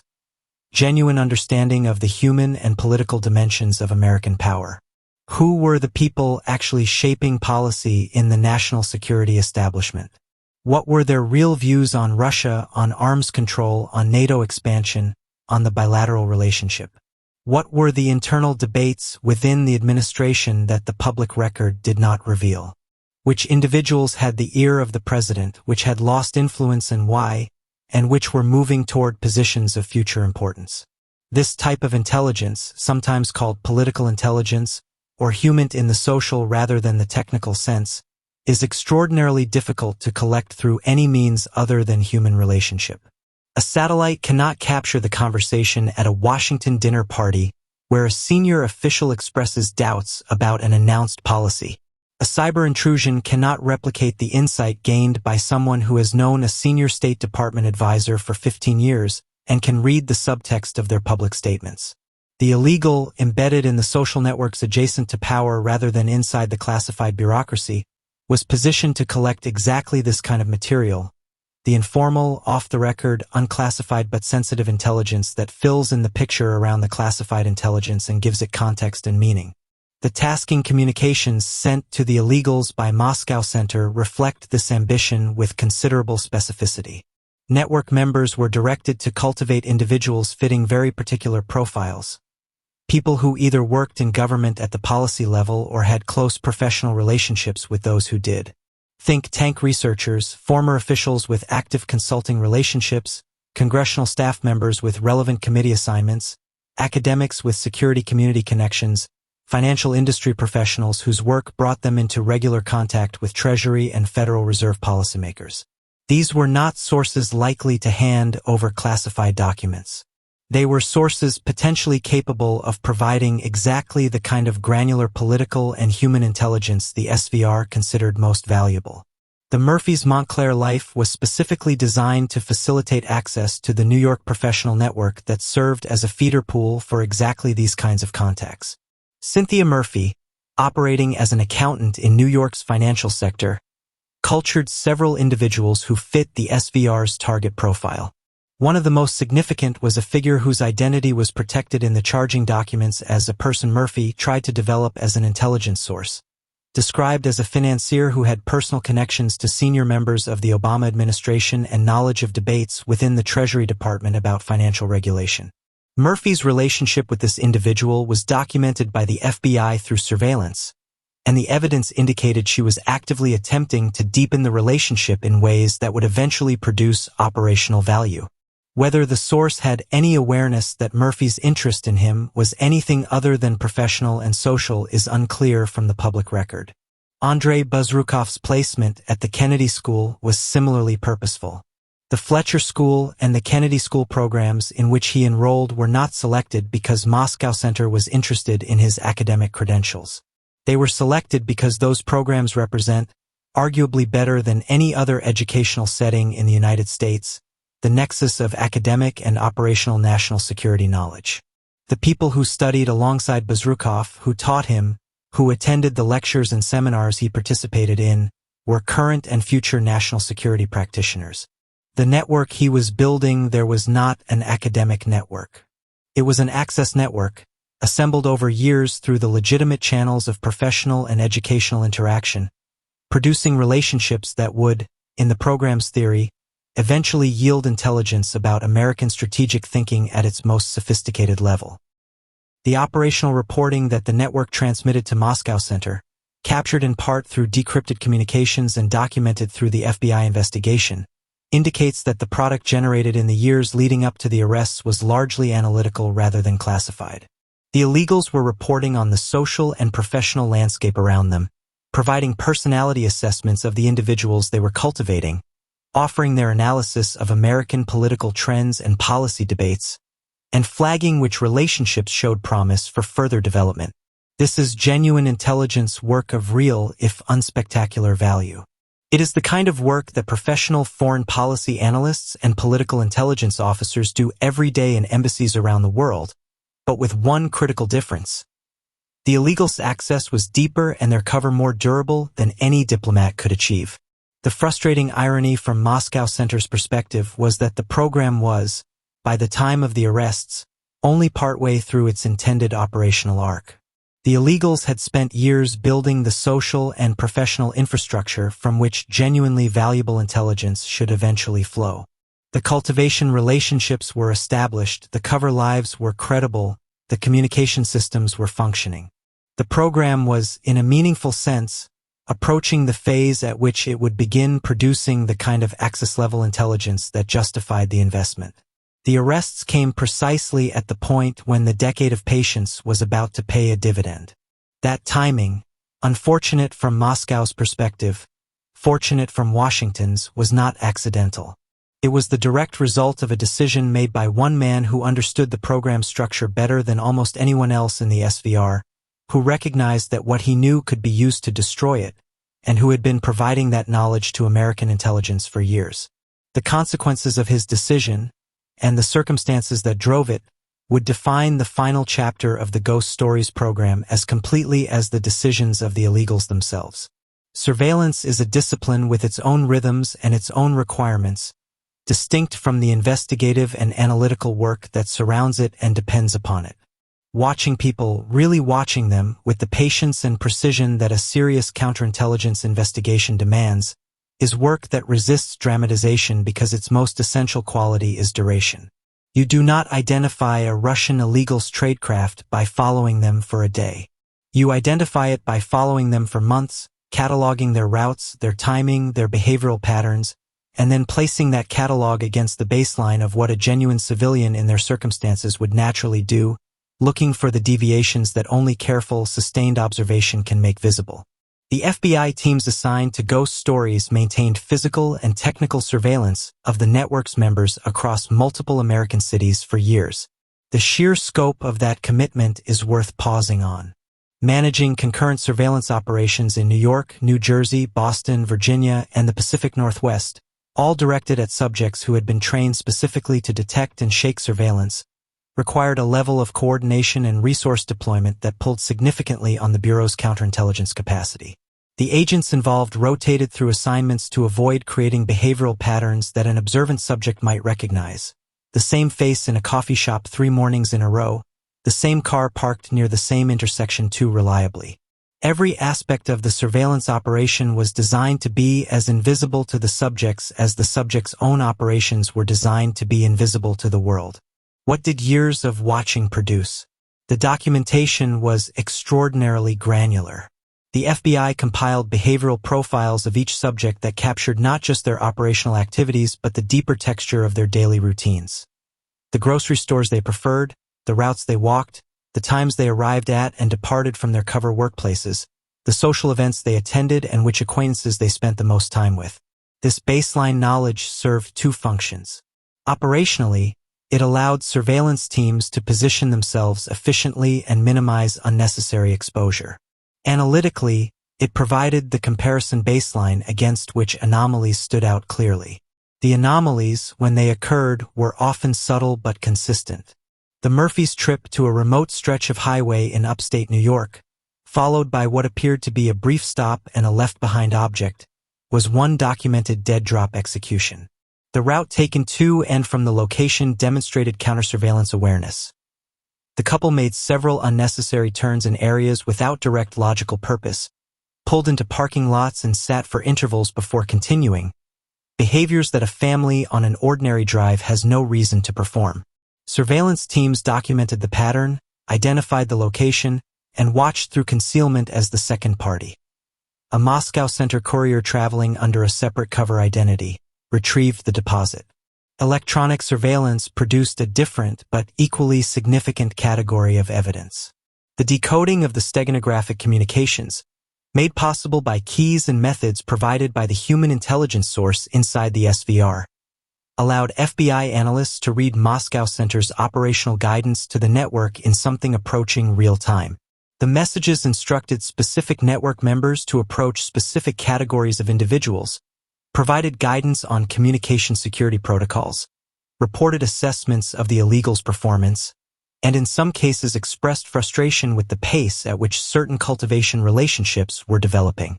The Moscow Center communications documented in the Ghost Stories evidence record are, in operational terms, remarkable primary sources. They offer a direct window into SVR thinking about the program, its targets, and its expectations. The phone records and financial data produced under federal warrants added further layers of documentation. Wire transfer records from overseas accounts to domestic accounts held by network members, consistently exceeding what their cover incomes could plausibly explain, established the financial relationship with the SVR. Phone records showed contact patterns with individuals whose significance was clarified by the surveillance evidence. The occasional meetings with Moscow-linked individuals passing through the United States, the contacts with SVR handlers traveling under diplomatic or commercial cover. The financial and communications evidence was, legally speaking, the connective tissue of the case. It linked the cover identities to the operational infrastructure and the operational infrastructure to the Russian state. Throughout the investigation, the FBI maintained strict compartmentalization to protect the human source whose intelligence had initiated the case and continued to inform it. The circle of people inside the Bureau who knew the full scope of the source's identity and access was kept deliberately small, both to prevent inadvertent disclosure that might alert the SVR and to protect the source's safety in the event that their work was eventually discovered. The source was inside the SVR. If Moscow Center became aware that someone in their illegal program directorate was providing operational details to American intelligence, the response would be swift and professionally lethal in the most literal sense. The lives of people we will come to know better in a subsequent chapter of this story depended on the survival of that secret, and the FBI knew it. The operational challenge that the investigation team grappled with across the middle years of ghost stories was not evidentiary sufficiency but timing. By 2009 and early 2010, the Bureau had accumulated a body of evidence that its lawyers assessed as sufficient to support prosecution. What it had not accumulated was the kind of direct espionage charge, the handing over of classified documents, the demonstrated theft of specific protected national security information that would typically cap a counterintelligence case. The ghost stories defendants had not, as far as the available evidence showed, received classified information from any of the Americans they had cultivated. The cultivation was ongoing. The access was being developed. But the fundamental act that would transform the case from one of acting as unregistered foreign agents to one of full espionage had not yet occurred, at least not in a manner the FBI could document. This legal distinction mattered but was not necessarily decisive. The charges available under the existing evidence, acting as agents of a foreign government without notifying the Attorney General, money laundering relating to the financial flows from Moscow Center, and in the case of the identity-related charges, fraud associated with the false names, carried significant penalties and would be reinforced by the weight of evidence. The prosecution team was not facing a weak case. But everyone involved understood that holding the network under surveillance a while longer, allowing the cultivation operations to develop further, might eventually produce the higher-value espionage charge that would close the case more dramatically. Then something happened that removed the option of waiting. The FBI learned in the spring of 2010 that the human source inside the SVR who had been the foundation of the entire investigation was in danger of exposure. The SVR's internal security apparatus had apparently begun the kind of systematic internal review that, if it ran its course, would identify the source and expose the entire intelligence relationship. The source knew this. American intelligence knew this. The question of how to respond, whether to attempt to protect the source in place, to extract them immediately, to accelerate the arrest timeline, or some combination of these, was one that senior officials at the CIA, the FBI, and the Department of Justice were working through simultaneously. The decision that emerged from those discussions would determine not just the fate of the investigation but the fate of everyone whose freedom depended on its outcome. Time, which had always been the program's most important resource, had suddenly run out. His name was Alexander Potyev, and he had spent his career building the machinery that others would inhabit. He understood the illegal program from the inside, not as a deployed operative living under a fabricated identity in a foreign country, but as one of the SVR officers responsible for maintaining, directing, and protecting the network of people who did. His position within the SVR's Directorate S, the division responsible for illegal intelligence operations, gave him access to operational details that very few people in the Russian intelligence apparatus possessed. The true identities of the illegals, their cover names, their deployment locations, their communication protocols, and the organizational structure that connected them to Moscow Center. Potyev was, by all publicly available accounts, a career professional who had risen steadily through the SVR's operational hierarchy. He had experience in the United States, having been posted to New York under diplomatic cover in the 1990s as part of the SVR's official residency, the legal component, the one operating out of the United Nations mission and various consular offices. That posting gave him a working familiarity with American society and counterintelligence methods that would have informed his subsequent work managing illegal program operations from Moscow. He was, in the vocabulary of the intelligence world, an experienced hand, someone who understood both the theory and the operational reality of what the illegal program was attempting. When he began working as a CIA source is not publicly confirmed in precise terms. American officials and investigative journalists who have examined the case suggest the relationship may have predated the Obama administration and potentially stretched back a decade or more, meaning Potyev may have been providing intelligence to the CIA while simultaneously managing aspects of the very program he was reporting on. If this is accurate, it represents an intelligence penetration of considerable depth and duration. A source inside the SVR's most sensitive operational division, with knowledge of the illegal program's personnel and methods, providing a running account of the program's activities to the agency responsible for running the countermeasures against it. What Potyev provided gave the CIA, and subsequently the FBI, the ability to map the ghost stories network with a precision that purely technical surveillance could not have achieved. Knowing the true identities of the illegals, knowing that the Harvard-enrolled Canadian consultant Donald Heathfield was actually Andrei Bazrukov, or that the New Jersey financial planner Richard Murphy was actually Vladimir Guryev, transformed the investigation from a speculative monitoring of suspicious individuals to a documented counterintelligence case with named targets, verified relationships, and a legal framework that could support prosecution. Without Potyev, the FBI might have had anomalies and patterns in the surveillance data but lacked the definitive knowledge of true identity and institutional connection that made prosecution viable. The decision Potyev faced in the spring of 2010 was not one he could defer indefinitely. The SVR's internal security reviews, the routine processes by which the service examines its own operational vulnerabilities and investigates potential penetrations, were, according to accounts that emerged in Russian media after his exposure, beginning to look in directions that could potentially lead to him. Whether the review was specifically triggered by something the SVR had observed about the Ghost Stories investigation, or whether it was a general security hygiene process that happened to be moving in a dangerous direction, is disputed in the available accounts. What is not disputed is that Potyev assessed his position as increasingly dangerous to maintain and communicated that assessment to his CIA handlers. The CIA's response was to prepare for Potyev's extraction. Getting a mid-level SVR officer out of Russia without triggering an immediate alert to the SVR security apparatus is itself a significant operational challenge. The officer is known to the service. Their movements are likely tracked to some degree simply by virtue of their position, and their sudden absence from Moscow would be noticed immediately. The extraction had to be managed in a way that gave Potyev and his family, his wife and children, time to clear Russian territory before the SVR realized what had happened. The extraction was executed in late June 2010.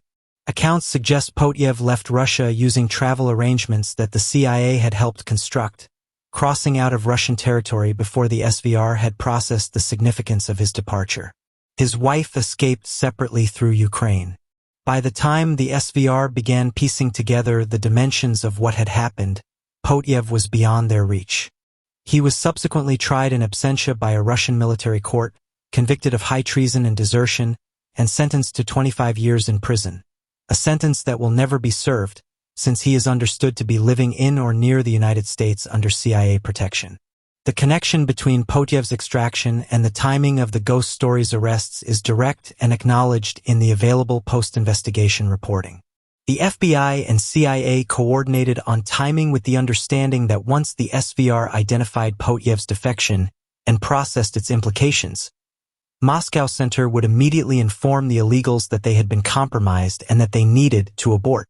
The window between Potyev's departure from Russia and the SVR's recognition of what it meant was finite and not long. Every hour counted in a way that the years of patient investigation had never required. The Bureau moved from contingency planning to operational execution in days.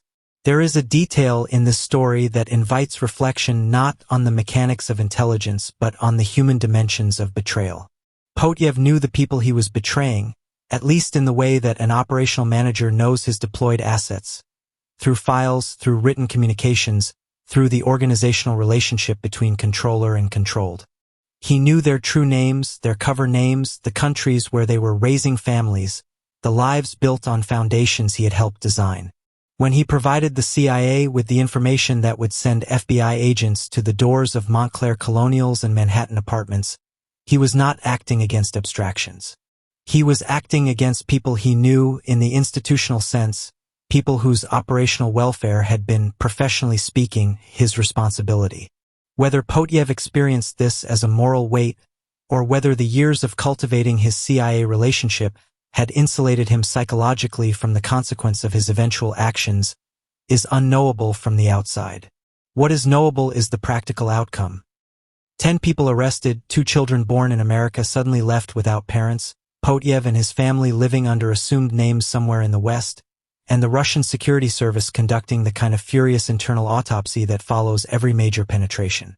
In Moscow Center, in the weeks and months that followed, the question of how Potyev had gone undetected for so long became the consuming preoccupation of SVR counterintelligence. The answer, to the extent it became known inside the service, was humiliating. a senior officer with access to the most sensitive operational program in the Illegal Intelligence Directorate, had been working against those programs for what might have been a decade, and the internal security apparatus that was supposed to catch exactly that kind of penetration had failed to do so. The Ghost Stories case was not just a setback for the illegal program. It was a demonstration of vulnerability at the highest operational level of Russian intelligence. A demonstration that the SVR's own counterintelligence discipline had a gap large enough for Alexander Potyev's many years of treachery to pass through undetected. For the 10 people arrested in June 2010, none of this institutional history provided any practical comfort. Potyev's name would eventually become public.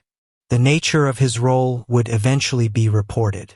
But on the morning of June 27th, sitting in federal custody across multiple American cities, all they knew was that the lives they had built were over, and that everything they had been was now visible to everyone who had ever known them. In the days between Potyev's departure from Russia and the morning of June 27, 2010, the FBI's counterintelligence operation shifted from the measured tempo of sustained investigation to the compressed urgency of an operation under deadline. The Bureau's leadership, working in close coordination with the Department of Justice and the intelligence community, had made the decision. The network would be rolled up simultaneously, across all jurisdictions, on a single morning, before Moscow Center could process what Potyev's defection meant and send the flash message that would scatter the illegals into emergency cover protocols. The logistics were significant. 10 subjects in 4 states meant 10 separate arrest teams, 10 separate coordination elements, 10 separate sets of federal warrants that needed to be prepared, reviewed, and signed in compressed time.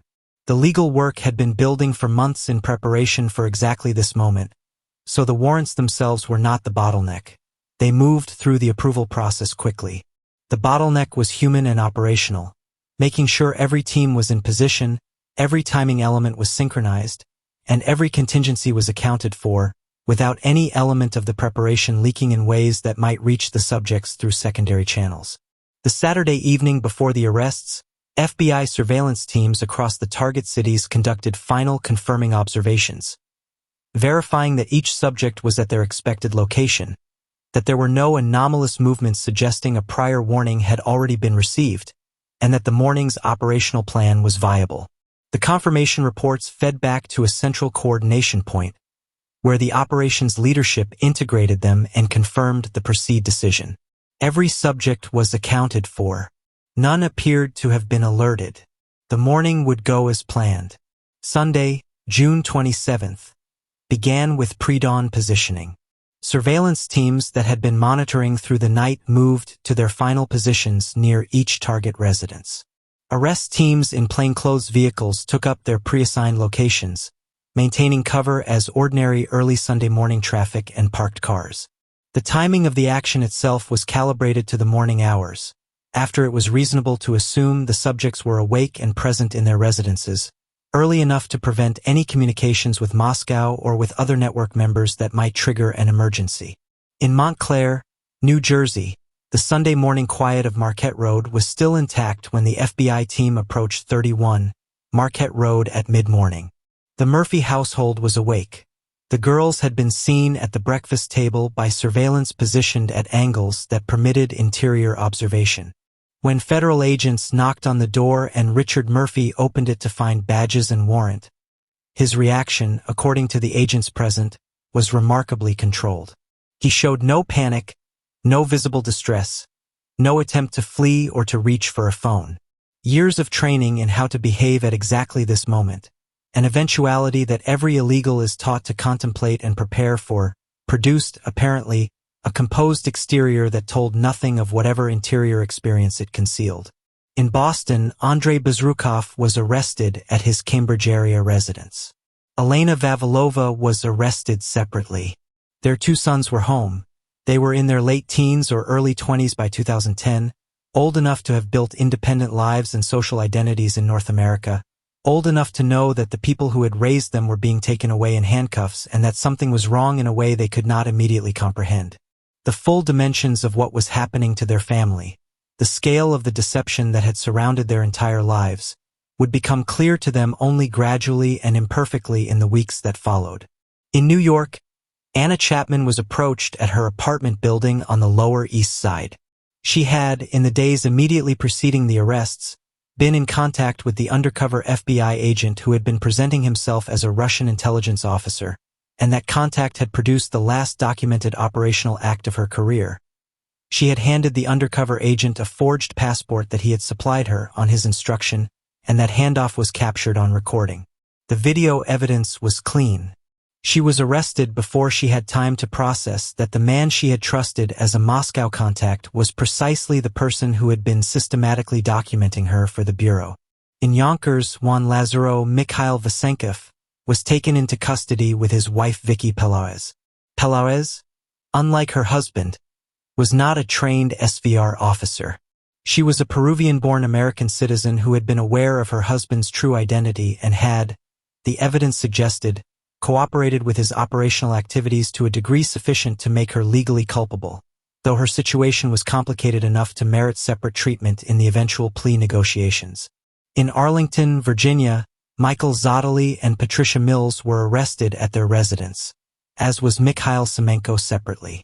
In Seattle, the corresponding arrest completed the geographic sweep. The coordination was clean. Within a window of roughly 90 minutes, all 10 subjects were in federal custody. Not one had been warned. Not one had run. Christopher Metzos was the exception that proved the pattern. He was identified as a courier and financial handler for the network, operating primarily outside the United States. An international alert was issued for him, and he was arrested in Cyprus on June 29, 2010, 2 days after the main sweep, when he transited through Larnaca Airport. Cypriot authorities detained him and set bail conditions pending extradition proceedings.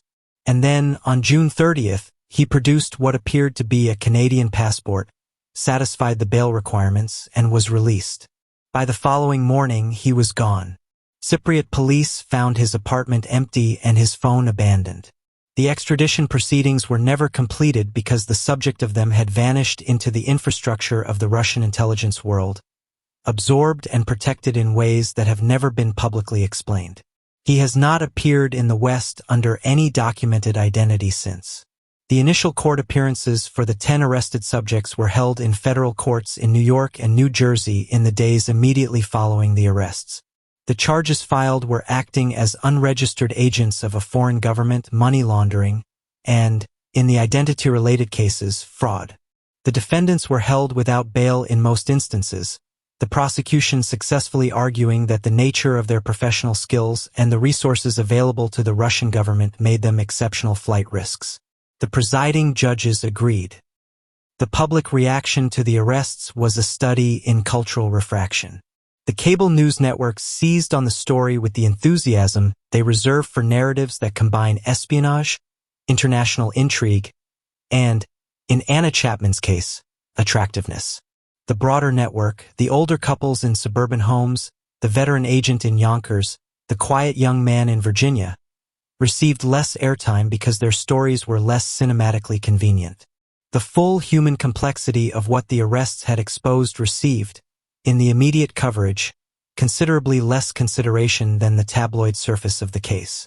The children left behind, the neighbors in genuine shock, the 2 little girls in Montclair who had no idea that the names they called their parents had never been those parents' real names.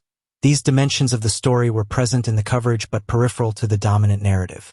Inside the federal government, the reaction was more substantive. The decision of what to do with 10 arrested Russian intelligence officers, all living under fabricated identities, none senior enough to be strategic bargaining chips in the traditional diplomatic sense, but collectively representing a significant Russian intelligence investment, landed on the desks of officials at the State Department and the National Security Council simultaneously with the public news of the arrests. The question was not really whether they would be prosecuted to the full extent available under federal law. The question was whether prosecution was what either government actually wanted. The arrested spies spent their first days in federal detention in conditions ranging from medium-security federal facilities to Metropolitan Correctional Center in New York, where the combination of federal charges, no bail, and the institutional weight of a national security case produced an environment considerably more austere than the suburban homes and Manhattan apartments from which their former lives had been taken. Their lawyers, most of them veterans of federal criminal defense with experience in national security cases, began the work of evaluating the evidence and the legal framework almost immediately, and the picture that emerged from those initial assessments was not one that invited optimism about a successful defense. The government's evidence was comprehensive in several dimensions.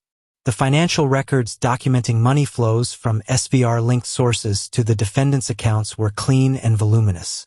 The intercepted communications, the decoded shortwave messages, the steganographic exchanges, the recorded meetings, documented the intelligence relationship with specificity and continuity over years.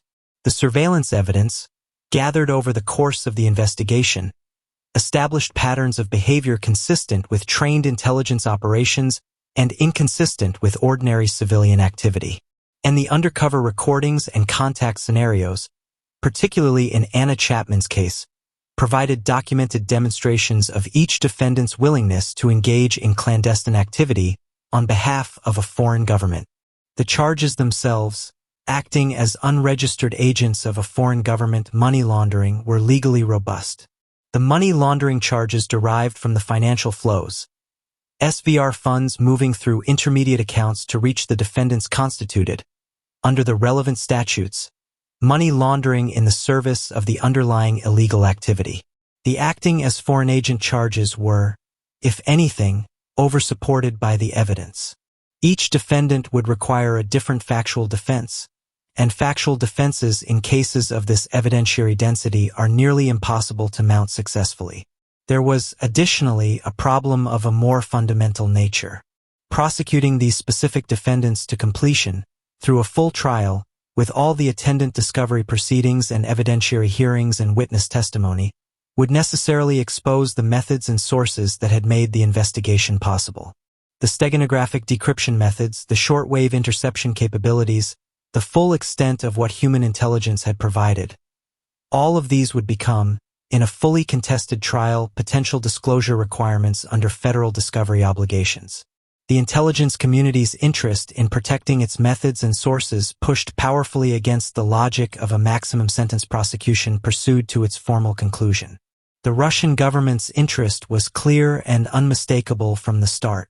The SVR wanted its officers back. 10 trained intelligence professionals with deep knowledge of the service's illegal program methods, cover construction techniques, communication protocols, and Moscow Center's internal organizational structure were sitting in American custody with access to defense lawyers and the incentive structure that American criminal defense creates for cooperation with prosecutors.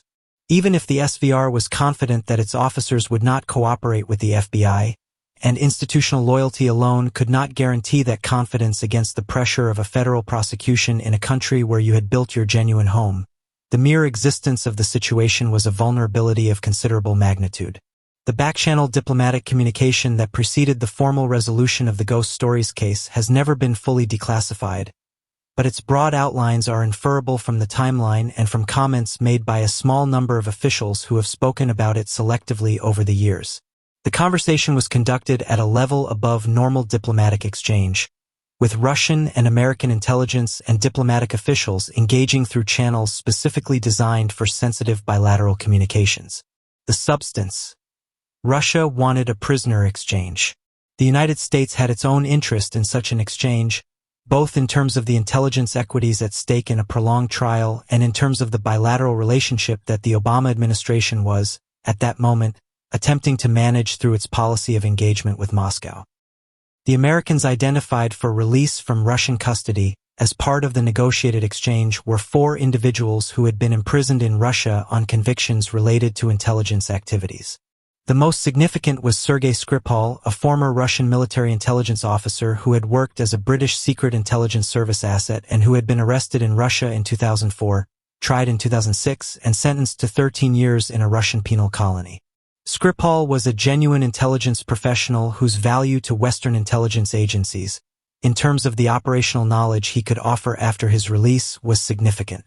The other 3, Igor Sutyagin, a defense researcher convicted of passing information to what he maintained was a civilian Western consulting firm, Alexander Zaporozhky, a former SVR officer convicted of espionage, and Gennady Vasilenko, a former KGB officer who had maintained unauthorized contacts with CIA officers, rounded out the exchange roster.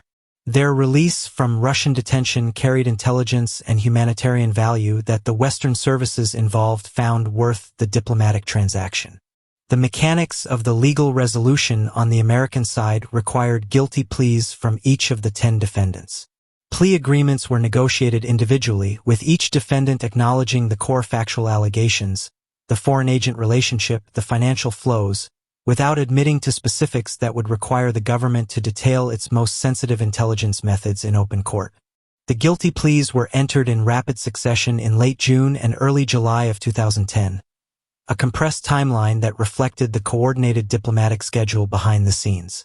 The defendants admitted what they admitted, waived what they waived, and effectively consented to the deportation and loss of any immigration status that their fabricated American identities had created. Those identities, the names, the cover histories, the documents, were surrendered to the government and formally voided. Sentencing, in the conventional sense, never occurred.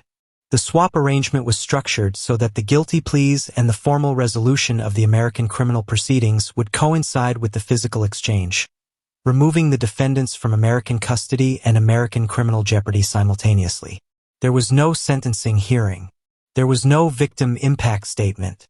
There was a series of signatures on documents, a series of flights arranged, and a bridge in Vienna that was about to play a role in one of the Cold War era's most durable theatrical traditions. The exception in the group was Vicky Peláez. Her case was more complicated than those of the others because she was not a Russian intelligence officer but an American citizen of Peruvian origin who had knowingly participated in her husband's operational activities. The evidence against her was genuine but legally distinguishable from the core espionage charges applicable to the trained SVR officers. Her eventual negotiated outcome included deportation from the United States to Russia along with her husband, an outcome she accepted, apparently voluntarily, choosing to remain with Juan Lazaro, whose true identity as Mikhail Vasenkov was now known to everyone including her. She negotiated financial terms for her departure that included a guaranteed maintenance arrangement, recognizing that her American life and career were over regardless of which country she chose. The legal proceedings that consumed the last week of June and the first week of July 2010 moved with a speed that the decade of investigation preceding them made all the more striking. Years to build, years to dismantle, and then 11 days from the first arrests to the assembled group boarding a plane for Vienna. The people who had spent a decade becoming Americans were being returned to the country they had never stopped serving, and the country they had served was waiting to receive them with a reception that neither they nor any of their American neighbors could have predicted. Vienna in July has its own particular character, warm, self-consciously elegant, its Baroque architecture and broad avenues carrying the specific atmospheric weight of a city that was once the center of an empire and has spent the century since then processing that transition with a certain deliberate style. It is a city that knows how to keep secrets, or at least how to keep them decorously. The old coffee houses and concert halls and diplomatic buildings carry the residue of 1,000 previous negotiations, 1,000 previous moments when the formal surfaces of European civilization concealed the movement of people and money and intelligence between competing powers who could not acknowledge their dealings openly.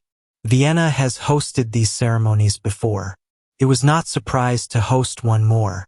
On July 9, 2010, Vienna Airport became the stage for a spy exchange conducted with the procedural elegance of a protocol that both sides had, by this point, been executing at intervals for decades. The Russian passenger aircraft carrying the 10 returned illegals landed at Schwechat Airport in the late afternoon. The American and British aircraft carrying the 4 individuals being freed from Russian detention had already landed. The exchange was conducted under the supervision of intelligence officers and diplomats from both sides, with the Austrian authorities providing the neutral ground that made the transaction logistically possible and diplomatically deniable as anything other than a bureaucratic transit procedure. The 10 Russians descended the stairs from their aircraft and crossed the tarmac with the particular gait of people who have been in federal custody for 12 days and are still processing the transition from that reality to this one. They were dressed in clothes that did not quite fit the moment, whatever had been provided for the journey, and they moved with the careful, slightly uncertain quality that people sometimes have when they are crossing a threshold after a long period of constraint. The 4 men being freed from Russian custody moved in the opposite direction across the same expanse of concrete, carrying their own histories and their own long captivities. The exchange was completed without incident. No speeches were delivered in the open air. No statements were made to waiting journalists, of whom there were few, because the operational details of the exchange had been kept tightly enough controlled that the press did not arrive until the transfers were already complete. The aircraft doors closed. The flights departed in their respective directions. The Austrian officials would say very little, in accordance with a tradition of Viennese discretion that had survived every political change the continent could inflict. What happened next for the returned Russian officers was, in several cases, a revelation of a kind that no one in their previous operational world had fully prepared them for. They were going home. But home, for most of them, was a country they had last seen years ago, that had changed considerably in their absence, and that they had known primarily through the institutional mediation of the SVR's support infrastructure and the news that passed through their communication channels. Their families, parents, siblings, relatives who had known them before they became other people were waiting. The SVR institutional structure that had deployed them was waiting. And President Vladimir Putin himself was waiting, though he maintained a brief public deniability in the immediate days following the exchange. Putin met with the returned officers approximately 2 weeks after the Vienna exchange, at a private ceremony at the SVR's headquarters compound in Yasenevo, south of Moscow.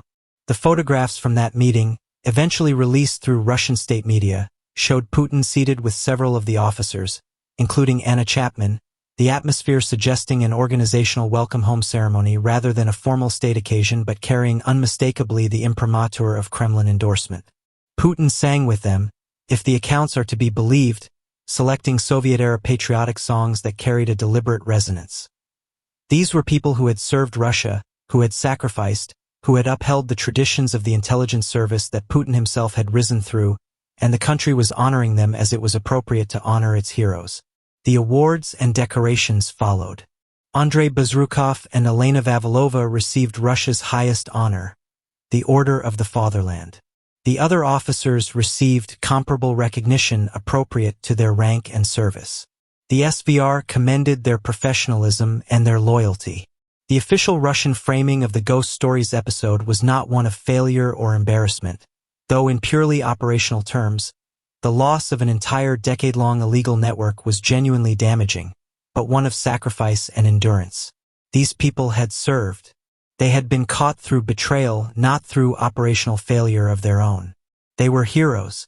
The human adjustment to the return was, by the accounts of the officers who have subsequently spoken about it, considerably more complicated than any institutional welcome home ceremony could address. Andrei Bezrukov and Elena Vavilova's 2 sons did not return to Russia with their parents. The young men had grown up as North Americans, had built independent lives as Canadians and eventually Americans, and faced the revelation that their entire childhood had been constructed from an intelligence program with a clarity that their parents had never been able to model for them.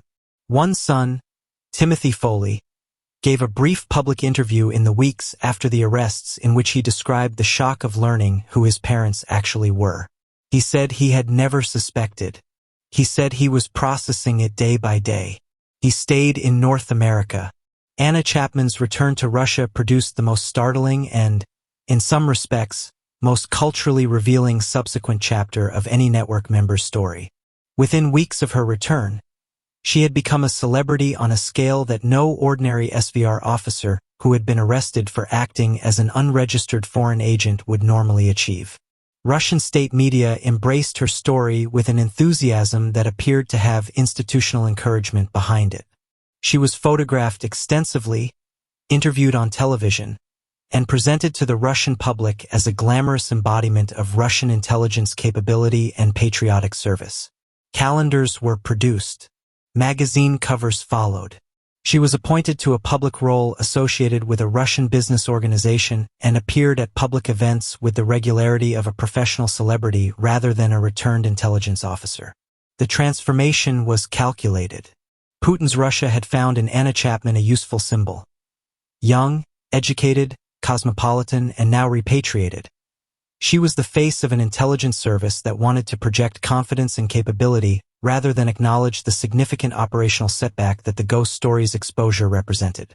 The media management of her return was too consistent and too organized to be accidental. She was, in effect, being used to reframe the narrative. Not a spy network exposed and rolled up after a decade of limited results, but a daring Russian intelligence professional returned from enemy territory and properly honored. The 4 men released from Russian custody in the exchange had their own adjustments to make, each according to the nature of his imprisonment and his subsequent circumstances. Sergei Skripal, the most significant of the 4 from a Western intelligence perspective, was brought to the United Kingdom under British government arrangement, given a new identity and settled in Salisbury, a quiet English cathedral city where the local community did not know who their new neighbor was. He would live quietly there for years, an almost invisible figure until March 2018, when he and his daughter Yulia were poisoned with a military-grade nerve agent in a Salisbury park, and the shadows of the intelligence world that he had tried to leave behind reached forward across 8 years and found him in his retirement. That story, the Salisbury poisoning, Skripal's survival, the GRU operation that targeted him, belongs to a different chapter of the intelligence world's history, though it connects to this one through the thread of the Vienna exchange that freed him. What it demonstrates, in the context of this account, is that the resolution of the ghost stories case was not, as spy stories are sometimes made to appear, a genuine ending. It was a transition, a visible conclusion to one operation and the concealed beginning of others, some still running, some not yet imagined. The 2 little girls from Montclair, New Jersey, whose Sunday morning had ended with their parents in handcuffs, were eventually reunited with their parents in Russia after a period during which legal proceedings, logistics, and the complicated legality of their American citizenship had to be navigated.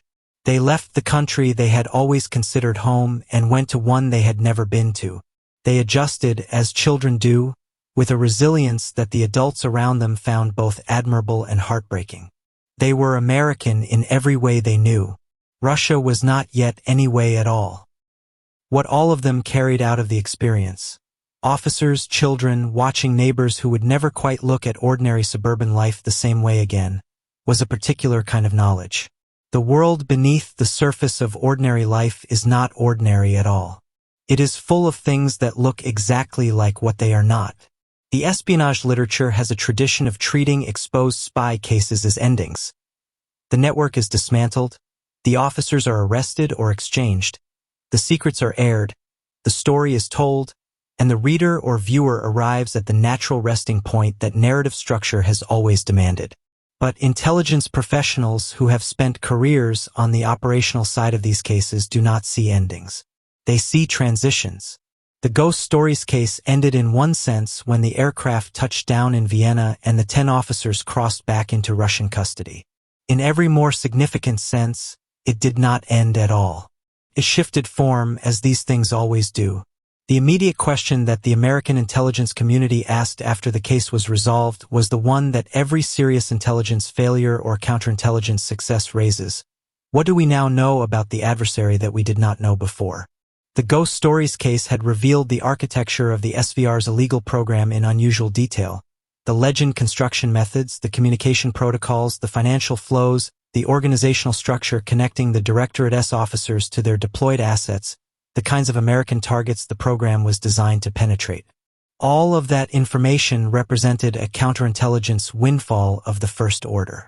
The FBI and CIA had years of surveillance data, decoded communications, financial records, and the detailed intelligence that Potyev had provided, a body of knowledge about SVR illegal program operations that would inform counterintelligence practice for years. What the case also revealed, and what was harder to discuss publicly but equally significant, was the extent to which the program had operated for a decade without being detected through routine domestic counterintelligence methods. Potyev's intelligence had been essential. Without a human source inside Directorate S, the Ghost Stories network might have continued operating indefinitely. The illegals' covers had been sufficiently robust, their tradecraft sufficiently disciplined, their social integration sufficiently convincing, that nothing in their external behavior had generated the kind of domestic counterintelligence alert that would normally initiate a focused investigation. The FBI had found them because someone who knew where to look had told them where to look. That was a sobering fact regardless of how the case had ultimately concluded.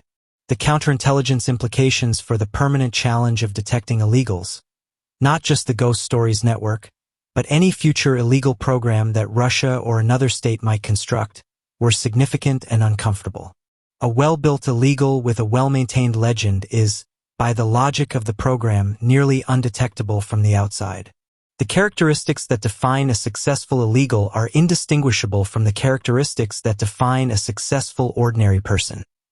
Stability, community integration, professional credibility, social warmth. The attributes that counterintelligence officers are trained to look for, isolation, unusual financial patterns, anomalous communications behavior, foreign contacts, are precisely the attributes that a competent illegal is trained to suppress. The detection paradox is genuine rather than theoretical, and the Ghost Stories case illustrated it with uncommon clarity. The question of intelligence value, what the network had actually produced in its decade of operation, measured against its cost, became a sustained matter of debate among intelligence analysts and academic researchers in the years after the case closed. The consensus view, arrived at through examination of the known evidence and interviews with former officials, is nuanced and somewhat qualified. The illegals had not produced classified information. None of the cultivation targets they had developed had passed protected government materials to them. The network's product was analytical and relational personality assessments, political reporting, access development in progress, rather than the classified document theft that represents the most dramatic form of espionage. On a strictly transactional accounting, the program had not returned on its investment by the time it was shut down. But this accounting misses something important. The standard by which intelligence programs are evaluated cannot simply be the volume of classified documents transferred, because the SVR's illegals were not designed to produce classified documents in the near term. They were designed to produce, over the long arc of sustained deep cover deployment, the kind of access to informal American political and policy thinking that no satellite and no cyber intrusion could replicate.